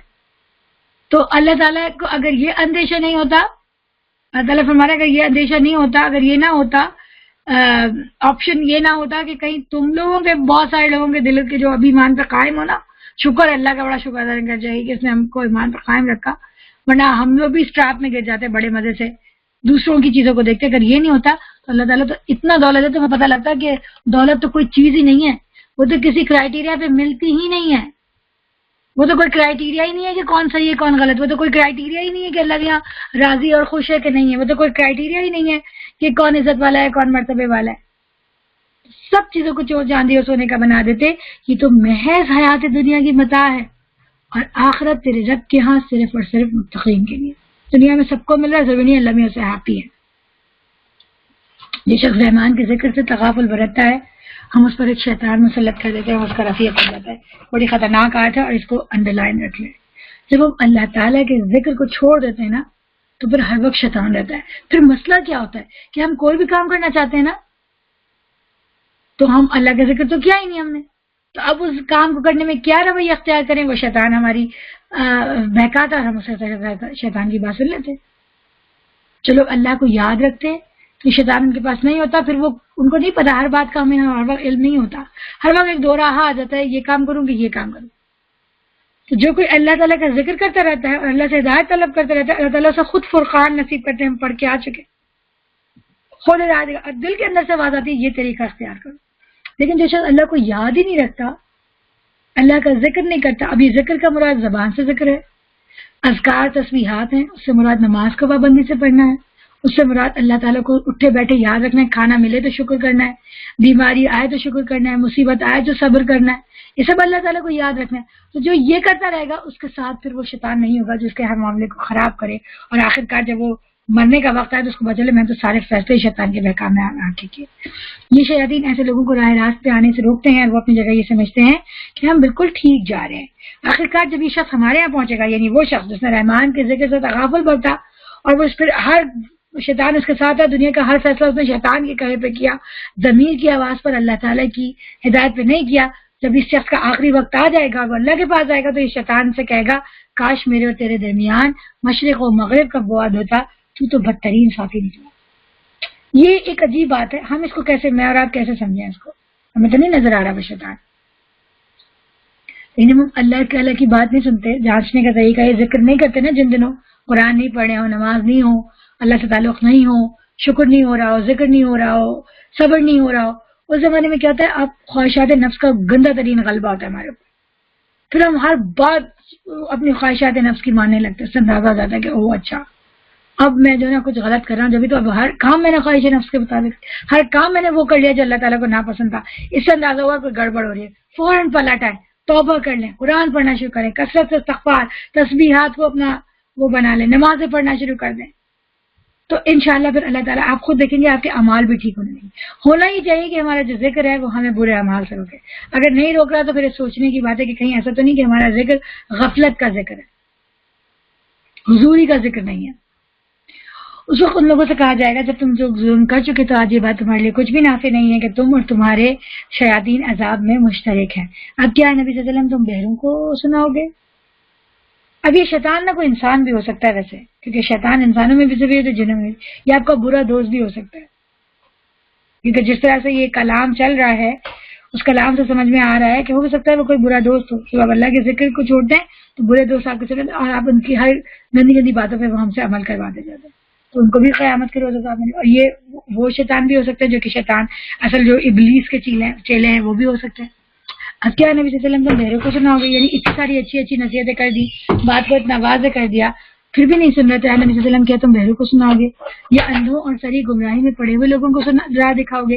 اب تو ہمیں ان کو سزا دینی ہی ہے, خواہ ہم تمہیں دنیا سے اٹھا لیں, یا تم آنکھوں سے ان کا وہ انجام دیکھ لو جس کا ہم نے ان سے وعدہ کیا ہے, ہمیں ان کو پوری قدرت حاصل ہے. تم بہرحال اس کتاب کو مضبوطی سے تھامے رہو جو وحی کے ذریعے سے تمہاری طرف بھیجی گئی ہے, یقیناً تم صحیح راستے پر ہو. حقیقت یہ ہے کہ کتاب تمہارے لیے اور تمہارے قوم کے لیے ایک بہت بڑا شرف ہے, اور عنقریب تم لوگوں کو اس کی جواب دہی کرنی ہوگی. تم سے پہلے ہم نے جتنے بھی رسول بھیجے ان سب سے پوچھ کے دیکھو کیا ہم نے خدائے رحمان کے سوا کچھ دوسرے معبود مقرر کیے تھے کہ ان کی بندگی کی جائے. ہم نے موسیٰ علیہ السلام کو اپنی نشانیوں کے ساتھ فرعون اور اس کے اعیان سلطنت کے پاس بھیجا, اور اس نے جا کر کہا کہ میں رب العالمین کا رسول ہوں. پر جب اس نے ہماری نشانیاں ان کے سامنے پیش کی تو وہ ٹھٹے مارنے لگے. ہم پر ایسی نشانی ہم ایک پر ایک ایسی نشانی ان کو دکھاتے چلے گئے جو پہلے سے بڑھ چڑھ کر تھی، اور ہم نے ان کو عذاب میں دھر لیا کہ وہ اپنی روش سے باز آ جائے۔ ہر عذاب کے موقع پر وہ کہتے ہیں ساحر، اپنے رب کی طرف سے جو منصب تجھے حاصل ہے اس کے بنا پر ہمارے لیے اسے دعا کر، ہم ضرور راہ راست پر آ جائیں گے۔ مگر جو ہی ہم ان پر سے عذاب ہٹا دیتے وہ پھر اپنی بات سے پھر جاتے۔ ایک روز فرعون نے اپنی قوموں کے درمیان پکار کے کہا، لوگو کیا مصر کی بادشاہی میری نہیں ہے اور یہ نہریں میرے نیچے نہیں بہ رہی؟ کیا تم لوگوں کو نظر نہیں آتا میں بہتر ہوں یا یہ شخص جو ذلیل و حقیر ہے اور اپنی بات بھی کھول کر بیان نہیں کر سکتا؟ کیوں نہ اس پر سونے کے کنگن اتارے گئے یا فرشتوں کا ایک دستہ اس کی ارذلی میں نہ آیا؟ اس سے اپنی قوم کو ہلکا سمجھا اور انہوں نے اس کی اطاعت کی۔ در حقیقت وہ تھے ہی فاسق لوگ۔ آخرکار جب انہوں نے ہمیں غضبناک کر دیا تو ہم نے ان سے انتقام لیا اور ان کو اکٹھا غرق کر دیا اور بعد والوں کے لیے پیشرو اور نمونہ بنا کر رکھ دیا۔ جو ہی کہ ابن مریم علیہ السلام کی مثال دی گئی، تمہاری قوم کے لوگوں نے اس پر غول مچا دیا اور لگے کہنے کہ ہمارے معبود اچھے ہیں یا وہ۔ یہ مثال وہ تمہارے سامنے محض کج بحثی کے لیے لائے ہیں، حقیقت یہ ہے کہ یہ ہیں ہی جھگڑالو لوگ۔ ابن مریم علیہ السلام ان کے سوا کچھ نہیں تھے کہ ایک بندے تھے جس پر ہم نے انعام کیا اور بنی اسرائیل کے لیے اسے اپنے قدرت کا ایک نمونہ بنایا۔ ہم چاہیں تو تم سے فرشتے پیدا کر دیں جو زمین میں تمہارے جانشین ہوں، اور وہ یعنی ابن مریم دراصل قیامت کی ایک نشانی ہے، بس تم اس میں شک نہ کرو اور میری بات مان لو، یہی سیدھا راستہ ہے۔ ایسا نہ ہو کہ شیطان تم کو اس سے روک دے کہ وہ تمہارا کھلا دشمن ہے۔ اور جب عیسیٰ علیہ السلام ساری نشانیاں لیے ہوئے آئے تو انہوں نے کہا تھا کہ میں تم لوگوں کے پاس حکمت لے کر آیا ہوں، اور اس لیے آیا ہوں کہ تم پر بعض ان باتوں کی حقیقت کھول دوں جن میں تم اختلاف کرتے رہے ہو، لہٰذا تم اللہ سے ڈرو اور میری اطاعت کرو۔ حقیقت یہ ہے کہ اللہ ہی میرا رب بھی ہے اور تمہارا رب بھی، اسی کی تم عبادت کرو، یہی سیدھا راستہ ہے۔ مگر اس کی صاف تعلیم کے باوجود گروہوں نے آپس میں اختلاف کیا، بس تباہی ان لوگوں کے لیے جنہوں نے ظلم کیا ایک دردناک دن کے عذاب سے۔ کیا یہ لوگ بس اب اس چیز کے منتظر ہیں کہ اچانک ان پر قیامت آ جائے اور انہیں خبر بھی نہ ہو؟ وہ دن جب آئے گا تو متقین کو چھوڑ کر باقی سب ایک دوسرے کے دشمن ہو جائیں گے۔ اس روز ان لوگوں سے جو ہماری آیات پر ایمان لائے تھے اور مطیع فرمان بن کر رہے تھے کہا جائے گا کہ اے میرے بندو، آج تمہارے لیے کوئی خوف نہیں اور نہ تمہیں کوئی غم لاحق ہوگا۔ داخل ہو جاؤ جنت میں، تم اور تمہاری بیویاں، تمہیں خوش کر دیا جائے گا۔ ان کے آگے سونے کے تھال اور ساغر گردش کرائے جائیں گے اور ہر من بھاتی اور نگاہوں کو لذت دینے والی چیز وہاں موجود ہوگی۔ ان سے کہا جائے گا تم اب ہمیشہ یہاں رہو۔ اللہم اجعلنا منہم، اللہ ہمیں ان لوگوں میں شامل کیجیے گا۔ اللہ تعالیٰ پلیز ہمیں جنت والے لوگوں میں شامل کیجیے گا، آمین ثم آمین۔ تم اس جنت کے وارث اپنے اعمال کی وجہ سے ہوئے ہو جو تم دنیا میں کرتے رہے۔ تمہارے لیے یہاں بکثرت پھل موجود ہے جنہیں تم کھاؤ گے۔ رہے مجرمین تو وہ ہمیشہ جنت کے عذاب میں مبتلا رہیں گے، کبھی ان کے عذاب میں کمی نہیں ہوگی اور وہ اس میں مایوس پڑے ہوئے ہوں گے۔ ان پر ہم نے ظلم نہیں کیا بلکہ وہ خود ہی اپنے اوپر ظلم کرتے رہے۔ وہ پکاریں گے، اے مالک تیرا کام ہمارا اے مالک تیرا رب ہمارا کام ہی تمام کر دے تو اچھا ہے۔ وہ جواب دے گا تم یوں ہی پڑے رہو گے۔ یہ مالک کا مطلب یہ دوزخ کا فرشتہ ہے کہ وہ دوزخ کے فرشتے سے کہیں گے کہ تیرا رب جو ہے نا ہمیں مار دے، موت دے دے تو اچھا ہے۔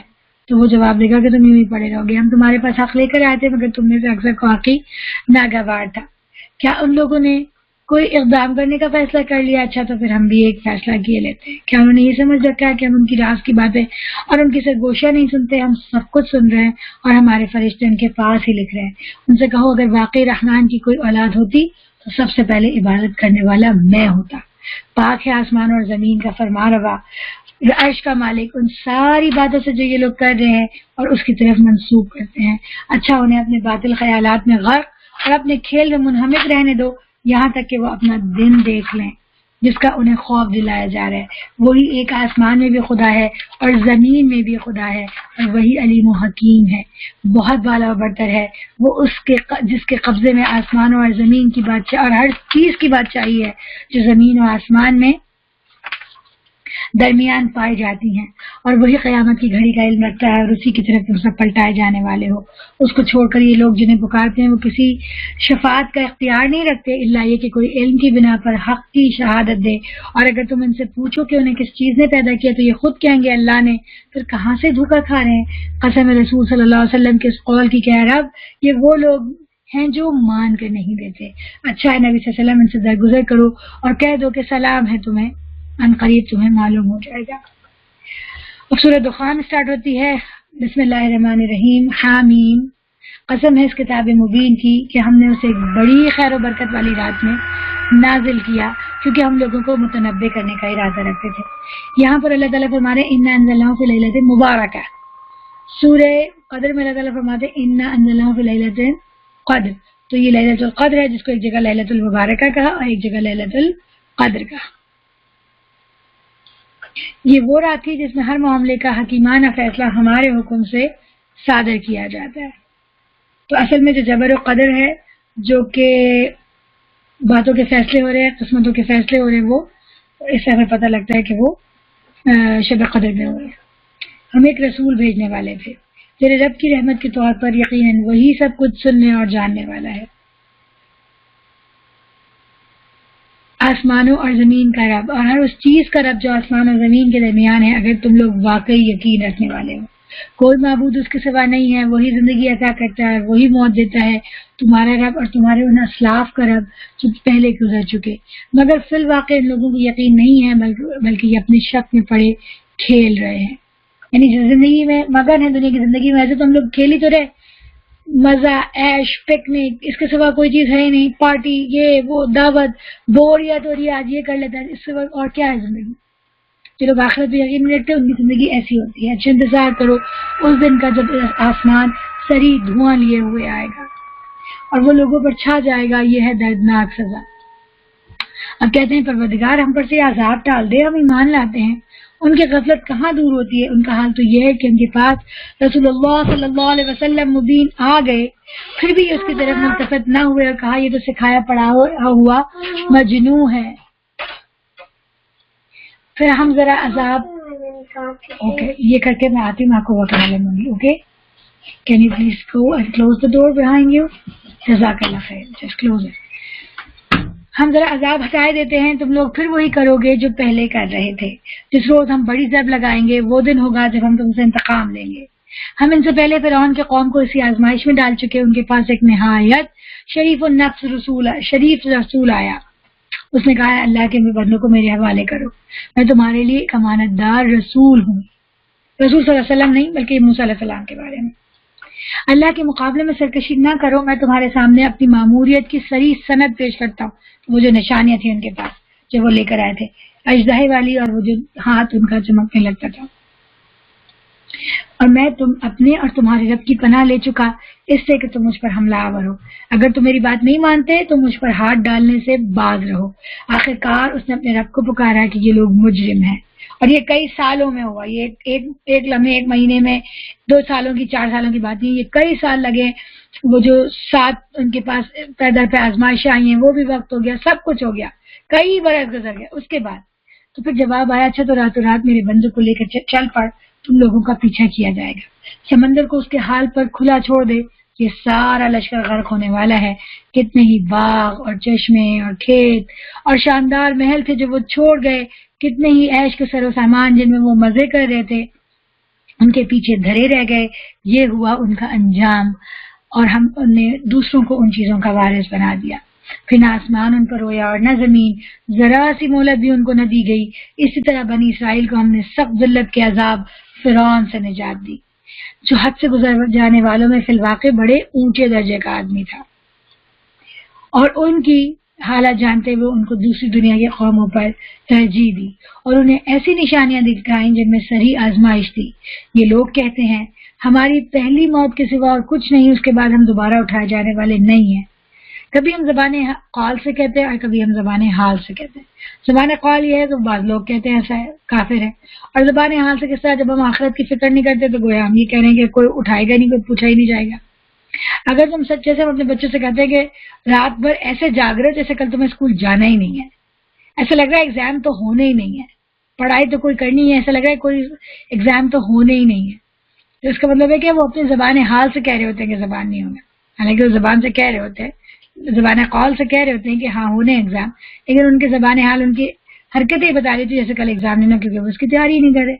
تو اس طرح اگر ہم آخرت کی تیاری نہیں کرے تو ہم زبان حال سے کہہ رہے اگر تم سچے ہو تو اٹھا لاؤ ہمارے باپ دادا کو، یہ بہتر ہے یہ تبع کی قوم، اور اس سے پہلے کے لوگ ہم نے ان کو اسی بنا پر تباہ کیا کہ وہ مجرم ہو گئے تھے. یہ آسمان و زمین ان کے درمیان کی چیزیں ہم نے کچھ کھیل کے طور پر نہیں بنا دی, ان کو ہم نے برحق پیدا کیا, مگر ان میں سے اکثر لوگ جانتے نہیں ہیں. ان سب کے اٹھائے جانے کے لیے طے شدہ وقت فیصلے کا دن ہے, وہ دن جب کوئی عزیز قریب اپنے کسی عزیز قریب کے کچھ بھی کام نہیں آئے گا اور نہ کہیں ان سے کوئی مدد پہنچے گی سوائے اس کے کہ اللہ ہی کسی پر رحم فرمائے, اور وہ زبردست رحیم ہے. بے شک زقوم کا درخت گناہگاروں کا کھانا ہوگا.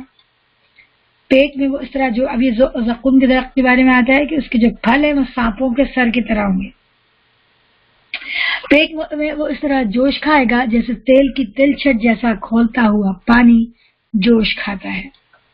پکڑو اسے اور رگیدتے ہوئے لے جاؤ اس کو جہنم کے بیچوں بیچ. یہ ان مجرموں کے سرداروں کے پر بات ہو رہی ہے جو نبی کریم صلی اللہ علیہ وسلم کے اوپر باتیں چھاٹ رہے, جو فرعون تھا, جو حامان تھا. یہ دنیا میں اپنے آپ کو بڑا عظیم سمجھتے تھے, عزت والا سمجھتے تھے. جو لوگ اچھی باتیں لے کے آئے ان کی تذلیل کرتے رہے, تحقیر کرتے رہے, اور اپنے آپ کو بڑا ہی انہوں نے سمجھ لیا کہ ان کو کوئی پکڑنے والا نہیں ہے. تو قیامت کے روز ان کا کیا حال ہوگا یہ ان آیات میں بیان ہو رہا ہے. تو اب اسی آدمی کو جو بڑا اپنے آپ کو بادشاہ اور سرداران قریش اور یہ لوگ سمجھتے تھے, ان کو کہہ رہے ہیں خذوہ فاعتلوہ الی سواء الجحیم, پکڑو اسے اور رگیدتے ہوئے لے جاؤ اس کو جہنم کے بیچوں بیچ اور انڈیل دو اس کے سر پر کھولتے پانی کا عذاب. چکھ اس کا مزہ, بڑا زبردست عزت دار آدمی ہے نا تو. استغفر اللہ ربی من کل ذنب واتوب الیہ اللہم اجرنا من النار.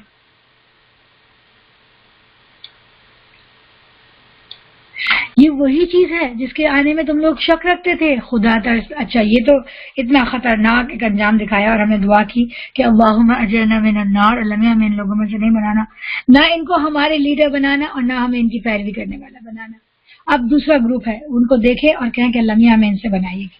جو متقین ہیں فی مقام امین, وہ امن والی جگہ میں ہوں گے, باغوں اور چشموں میں. دیکھیں ہم کہیں بھی گھومنے جاتے ہیں تو پکنک کے لیے وہ جگہ ڈھونڈتے ہیں جہاں پانی ہو, ہے نا, ریور ہو, لیک ہو, اسٹریم ہو, وہیں پہ پکنک کے لیے جاتے ہیں. تو اللہ تعالیٰ نے جہاں بھی ذکر کیا ہے وہاں باغ ہے اور باغوں کے ساتھ چشمے ہیں. حریر و دیبا کے لباس پہنے آمنے سامنے بیٹھے ہیں. امیجن یور سیلف, اب میں اور آپ, ہماری بڑی محبت ہو گئی ہے.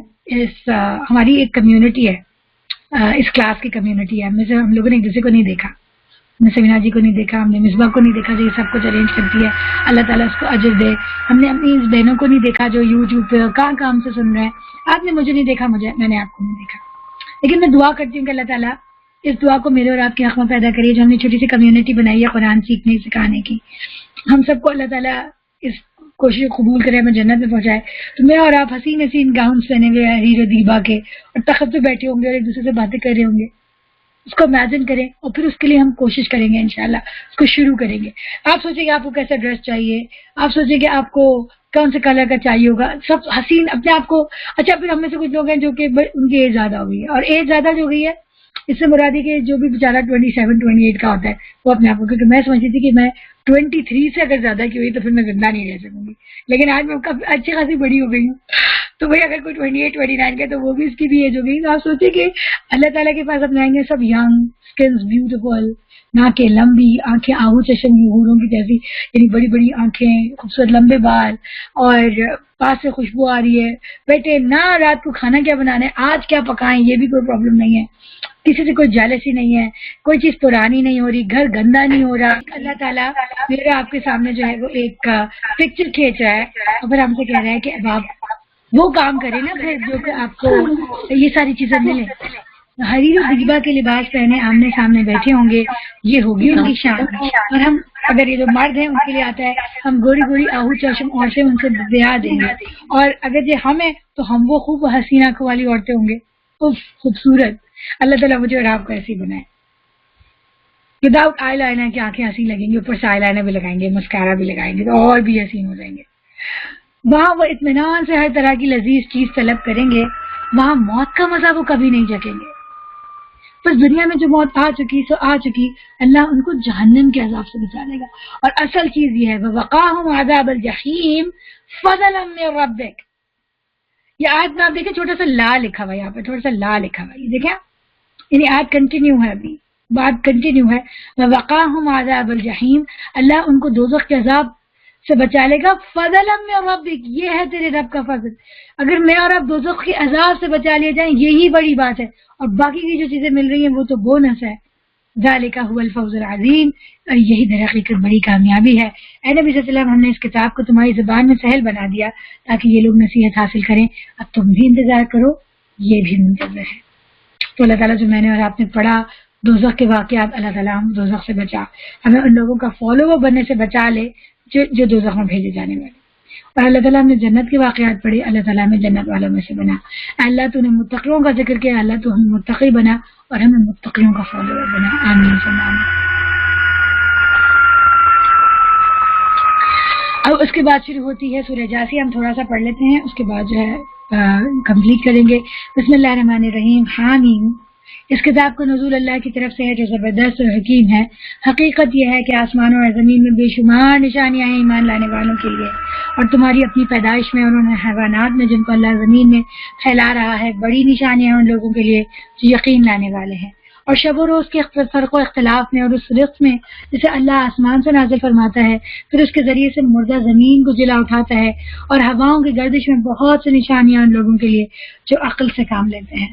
اور یہ اللہ کی نشانیاں ہیں جنہیں ہم تمہارے سامنے ٹھیک ٹھیک بیان کر رہے ہیں۔ اب آخر اللہ اور اس کی آیات کے بعد اور کون سی بات ہے جس پر یہ لوگ ایمان لائیں گے؟ تباہی ہے اس جھوٹے بدعمال شخص کے لیے جس کے سامنے اللہ کی آیات پڑھی جاتی ہیں، وہ ان کو سنتا ہے، پھر پورے غرور کے ساتھ اپنے کفر پر اس طرح اڑا لیتا ہے کوئی اس نے سنا ہی نہیں۔ ایسے شخص کو دردناک عذاب کا خوشخبری سنا دو۔ اللہ تعالیٰ ہمیں اس آدمی میں سے مت بنائیے گا۔ ہماری آیات میں سے کوئی بات جب اس کے علم میں آتی ہے تو وہ ان کا مذاق بنا لیتا ہے۔ ایسے سب لوگوں کے لیے ذلت کا عذاب ہے، ان کے آگے جہنم ہے۔ جو کچھ بھی انہوں نے دنیا میں کمایا اس میں سے کوئی چیز ان کے کام نہ آئے گی، نہ ان کے وہ سرپرستی ان کے لیے کچھ کر سکیں گے جن کو اللہ کو چھوڑ کر انہوں نے اپنا ولی بنا رکھا، اور ان کے لیے بڑا عذاب ہے۔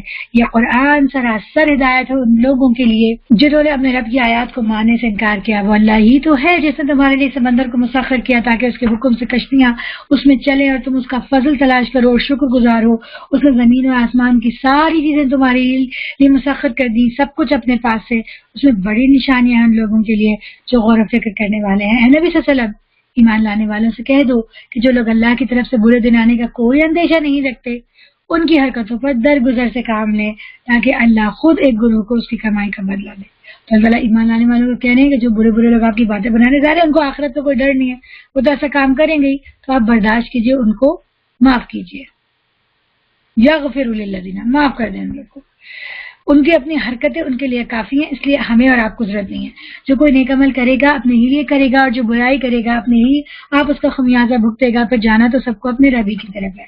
اس سے پہلے بنی اسرائیل کو ہم نے کتاب اور حکم اور نبوت عطا کی، اور ان کو ہم نے عمدہ سامان عزیز سے نوازا، دنیا بھر کے لوگوں پر انہیں فضیلت عطا کی اور دین کے معاملے میں انہیں واضح ہدایت دے دی۔ پھر جو کوئی اختلاف ان کے درمیان رونما ہوا وہ ناواقفیت کی وجہ سے نہیں بلکہ علم آ جانے کی بنا پر ہوا، اس بنا پر ہوا کہ وہ آپس میں ایک دوسرے کے ساتھ زیادتی کرنا چاہتے تھے۔ اللہ قیامت کے روز ان معاملات کا فیصلہ فرما دے گا جن میں وہ اختلاف کرتے رہے۔ اس کے بعد اے نبی صلی اللہ علیہ وسلم، ہم نے تم کو دین کے معاملے میں ایک صاف شارع شریعت پر قائم کیا، لہٰذا تم اسی پر چلو اور ان لوگوں کی خواہش کا اتباع نہ کرو جو علم نہیں رکھتے۔ اللہ کے مقابلے میں وہ تمہارے کچھ کام نہیں آ سکتے۔ ظالم لوگ ایک دوسرے کے ساتھی ہیں اور متقیوں کا ساتھی اللہ ہے۔ سبحان اللہ، جو لوگ تقوی اختیار کرتے ہیں اللہ تعالیٰ اس کا ساتھی ہوتا ہے۔ یہ بصیرت کی روشنی ہے سب لوگوں کے لیے، ہدایت اور رحمت ان لوگوں کے لیے جو یقین لائیں۔ کیا وہ لوگ جنہوں نے برائیوں کا ارتکاب کیا ہے یہ سمجھے بیٹھے ہیں کہ ہم انہیں اور ایمان لانے والوں اور نیک عمل کرنے والوں کو ایک جیسا کر دیں گے؟ ان کا جینا ان کا مرنا یکساں ہو جائے گا۔ بہت برے حکم ہے جو یہ لوگ لگاتے ہیں۔ اللہ نے تو آسمان اور زمین کو برحق پیدا کیا اور اس لیے کیا کہ ہر متنفس کو اس کی کمائی کا بدلہ دیا جائے، لوگوں پر ہرگز ظلم نہیں کیا جائے۔ پھر کیا تم نے کبھی اس شخص کے حال پر غور کیا جس نے اپنی خواہش نفس کو اپنا خدا بنا لیا اور اللہ نے علم کے باوجود اسے گمراہی میں پھینک دیا اور اس کے دل اور کانوں پر مہر لگا دی اور اس کی آنکھوں پر پردہ ڈال دیا؟ اللہ کے بعد اگر کون ہے جیسے ہدایت دے؟ کیا تم لوگ کوئی سبق نہیں لیتے؟ اب یہ آیت امپورٹنٹ ہے۔ اللہ تعالیٰ فرمائے تم نے اس شخص کو دیکھا جس نے اپنی خواہش نفس کو خدا بنایا۔ کیا آپ نے کسی شخص کو اپنے آپ کو پوجتے ہوئے دیکھا؟ ایسا تو نہیں ہوا نا کبھی خواہش نفس کو پوجے۔ جو لوگ کہتے ہیں کہ شیطان کو خدا بنانے کا مطلب یہ ہے کہ وہ کچھ لوگ ہیں جو واقعی میں شیطان کی عبادت کرتے پھر وہ لوگ لے کے آتے ہیں کہ وہ کون ہے ایلومیناٹی ہیں اور کون کون لوگ ہیں، اور پھر وہ کہتے ہیں کہ یہ وہ لوگ ہیں جن کے بارے میں قرآن کی آیت آئی نہیں، لیکن آپ نے کسی کو نہیں دیکھا جس نے خواہش نفس کا بت بنا کے اس کو پوجا. تو یہاں پہ خواہش نفس کا خدا بنانے کا کیا مطلب ہے؟ خواہش نفس کو خدا بنانے کا مطلب ہے کہ آپ اپنی خواہش نفس کی بات مانیں اللہ کے مقابلے میں. اسی طرح شیطان کی پوجا کرنے یا طاغوت کی پوجا کرنے کا مطلب یہ نہیں ہے کہ آپ ایلومیناٹی کے رکن ہو تبھی آپ کر رہے ہیں، بلکہ اس سے مراد یہ ہے کہ اگر آپ شیطان کی بات مان رہے ہیں، اللہ کی بات نہیں مان رہے، تو آپ نے اس کو خدا بنا لیا اپنا. اسی طرح اگر آپ نے اللہ کی بات کے مقابلے میں اپنی خواہش نفس کو خدا بنایا، خواہش نفس کی بات مانی، تو گویا آپ نے اس کو خدا بنا لیا. تو جب کوئی اپنے ہر خواہش نفس کو پوچھتا ہے، اس کے پیچھے چلتا رہتا ہے، اس کو بس یہ امپورٹنٹ ہے اس سے کیا اچھا لگتا ہے، اس کی کوئی فکر نہیں کہ اللہ تعالیٰ کو کیا پسند ہے. اس نے کوئی ایک خواہش اللہ کی خاطر قربان نہیں کی، اس نے کوئی ایک کام ایسا نہیں کیا جو اللہ کو پسند. اپنی کسی خواہش نفس کی قربانی دینا نہیں دی تو اس کا مطلب ہے کہ آپ تو ہر کام کریں، مجھے یہ چیز یوں پسند ہے، مجھے ایسا پسند ہے، تو اس کا مطلب آپ نے خدا بنا لیا. تو جو شخص اپنی خواہش نفس کے پیچھے چلتا ہے تو پھر وہ گمراہ ہو جاتا ہے، پھر اس کو اللہ تعالیٰ سیدھا راستہ دکھاتا بھی نہیں ہے. پھر اس کے سامنے آیت آتی ہیں تو نہ اس کا دل سمجھتا ہے، نہ اس کے کان سمجھتے ہیں، نہ اس کی آنکھوں کو کچھ نظر آتا ہے. وہ نشانیاں جو ہم نے سارے سورہ جاثیہ کے شروع میں پڑھی، وہ سب اس کو کوئی اس کی ہدایت نہیں دکھاتی، کیونکہ اس کی خواہش امپورٹنٹ ہے اس کے لیے. تو خواہش کی قربانی دنیا کی قربانی سے آخرت ملتی ہے، اللہ کی ہدایت نصیب ہوتی ہے. جو لوگ قربانی نہیں دیتے وہ ان کو دنیا میں بھی کچھ نہیں ملتا. اب دیکھیں اگر آپ کے پاس دولت ہے اور آپ شراب پئیں اور نشہ کریں اور عورتوں میں لگ جائیں، آپ کی دولت بھی ختم ہو جاتی ہے. تو آخرت کیسے ملے گی اس شخص کو جو خواہش نفس کے پیچھے پڑ جائے اور اس کو نو ہی نہ کہہ سکے اپنی کسی خواہش کو؟ بھوکا رہ ہی نہیں سکتے، غصے پہ قابو پا ہی نہیں سکتے، کسی کو معاف کر ہی نہیں سکتے، کسی گندی بات کی طرف سے آنکھیں پھیر ہی نہیں سکتے، کسی گندی بات کی طرف سے آنکھیں بند ہی نہیں کر سکتے، اپنے دل میں دل چاہ رہا ہے کسی کی غیبت کرنے کا، برائی کرنے کا، اس کو کنٹرول کر ہی نہیں سکتے. اگر یہ سب کچھ ہم کر ہی نہیں سکتے، کھانا کھائے چلے جا رہے ہیں، اسراف کیے چلے جا رہے ہیں، زیب و زینت کی نمائش کیے چلے جا رہے ہیں، جو چیز اللہ نے منع کی نامحرموں کے ساتھ کرنے کو وہ سب کیے چلے جا رہے ہیں، کسی ایک خواہش کو بھی نہیں روک رہے، تو گویا پھر اللہ تعالیٰ ہمیں ہدایت نہیں دے گا اور پھر ہماری چیزوں کو. تو اپنے کنٹرول کرنے کی کوشش کرنی ہے. جب ہم کنٹرول کرنے کی کوشش کرتے ہیں تو ابھی ہم پڑھ کے آگے، جو کنٹرول کرنے کی کوشش کرتا ہے اللہ تعالیٰ اس کو ہدایت کا راستہ دکھاتا ہے اور اللہ اس کی مدد کرتا ہے. اللہ کی بات اب کون ہے جو ہدایت دے؟ کیا تم لوگ کوئی سبق نہیں لیتے؟ یہیں پر میں ختم کرتی ہوں آج کی سورہ. یہ آیت نمبر 23 ہے. ویسے 10 آیتیں اور رہ گی، اس کے بعد سورہ جاثیہ ختم ہوگی اور پھر سپارہ بھی ختم ہوگا، لیکن انشاءاللہ ہم کل کنٹینیو کریں گے، ہمارے پاس ٹائم ہوگا انشاءاللہ. یہاں پر ہم ختم کرتے ہیں. یہاں پر آپ کو مجھے یہ یاد دلانا تھا، یقیناً کل سمنا جی نے بھی آپ کو بتایا، آپ کو اندازہ ہے کہ اکنا سسٹرز نے اسی طرح آپ کے لیے آن لائن جو ہے وہ قیام اللیل کا بھی اہتمام کیا. ابھی ہم نے پڑھا انا انزلناہ فی لیلۃ مبارکہ، وہ بڑی مبارک رات ہے، بڑی قدر والی رات ہے. اللہ تعالیٰ کے یہاں بھی اس رات کا بڑا مرتبہ ہے، بڑا مقام ہے، کیونکہ اس دن جو ہے نا لوگوں کے فیصلے ہوتے ہیں، قوموں کے فیصلے ہوتے ہیں. تو دنیا میں بھی ہمیں حدیث میں پتہ ہے کہ اس رات کی بڑی جو ہے وہ مقام و منزلت ہے اور اس میں عبادت کرنے کا بڑا اجر ہے. تو ہم میں سے وہ بہنیں خاص طور پر جو انفرادی طور پہ جو نکل کر کہیں اجتماعی، اگر کہیں آپ کی قیام اللیل کا اہتمام ہے ان پرسن، تو ظاہر ہے آپ وہاں جائیں گی، ڈیفینیٹلی جائیں اور اس کو اٹینڈ کریں. لیکن ہماری وہ بہنیں جو ایسا موقع نہیں پاتی کہ وہ کسی ان پرسن قیام اللیل شب بیداری کے اندر شرکت کر سکیں، تو وہ ہمارے ساتھ آئیں، ہمیں آن لائن قیام اللیل ہمارے ساتھ شریک ہوں. اور کبھی کبھار ایسا ہوتا ہے کہ اکیلے عبادت کر رہے ہوں تو نہیں ہوتا، جاگا نہیں جاتا، تو ایک سسٹرز آپ کو ایک پلیٹ فارم پرووائڈ کرتی ہے، آپ ہمیں جوائن کریں انشاءاللہ، قیام اللیل کریں. اس کے جو پروگرامز ہیں، آپ نے کل فلائر دیکھا تھا اور یوٹیوب پہ آپ کو نظر بھی آ رہا ہوگا. تو انشاءاللہ قیام اللیل کا یہ پروگرام ہے، یہ ہم نے رکھی ہے 15 جون کی رات کو. ٹھیک ہے، رمضان 21ویں شب ہے رمضان کی، کینیڈا کے لحاظ سے رمضان کی 21ویں شب ہے، اور ویسے جو ہے وہ 15 جون کی رات ہے. اس میں ہم انشاءاللہ 1 بجے سے لے کر 2 بجے تک 1 گھنٹہ ہم سب مل بیٹھیں گے، اللہ کو یاد کریں گے، ذکر کریں گے. اور اس کا جو پروگرام ہے اس میں سورہ قیامہ ہے جس کو سمنا جی وجہ کرائیں گی. وہ ابھی آپ نے سمنا جی کو سنا اور آپ کو محبت ہو گئی ان سے، یقیناً ہو گئی ہوگی، کیونکہ کچھ لوگوں کا مجھے پتہ لگ رہا ہے ان کو سمنا جی سے محبت ہوتی جا رہی ہے. تو انشاءاللہ سمنا جی ہوں گی. اور اس کے بعد ہمارے ساتھ سسٹر اسماء احمد ہوں گی. اسماء باجی بھی بہت پیاری، بہت ہماری سینئر ساتھی ہیں، وہ انشاءاللہ سورہ قدر کروائیں گی. تو انشاءاللہ رات کو ہمیں موقع ملے گا کہ ہم لوگ مل کے بیٹھیں گے اور مل کے اللہ کو یاد کریں گے. فرشتے ہمارے اوپر سایہ کریں گے، سایہ فگن ہوں گے، ہمارے لیے دعائیں کریں گے. تو جس طرح انٹرنیٹ ایک ایجاد ہے، اس ایجاد کو ہم قرآن کو سیکھنے، اللہ تعالیٰ کو یاد کرنے کے لیے استعمال کر رہے ہیں. اور ہماری ایک قرآن کمیونٹی، آن لائن کمیونٹی ہے. اللہ تعالیٰ ہماری اس کمیونٹی کے اوپر رحمت اور برکت نازل فرمائے. یہاں پہ ختم کرتے ہیں.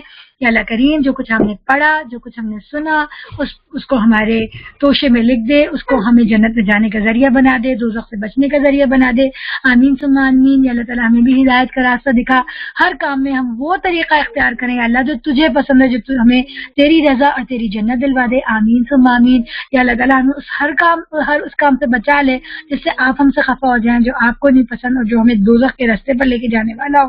آمین ثم آمین. یا اللہ تعالیٰ ہمیں اور ہمارے بچوں سے وہ کام لے لے جو اس امت مسلمہ کی بہتری کے لیے ہو.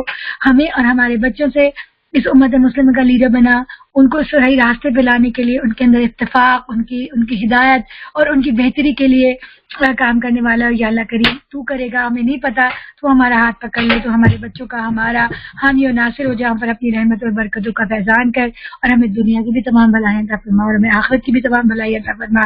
آمین ثم آمین. آخر دعوانا الحمدللہ رب العالمین. السلام علیکم ورحمۃ اللہ وبرکاتہ.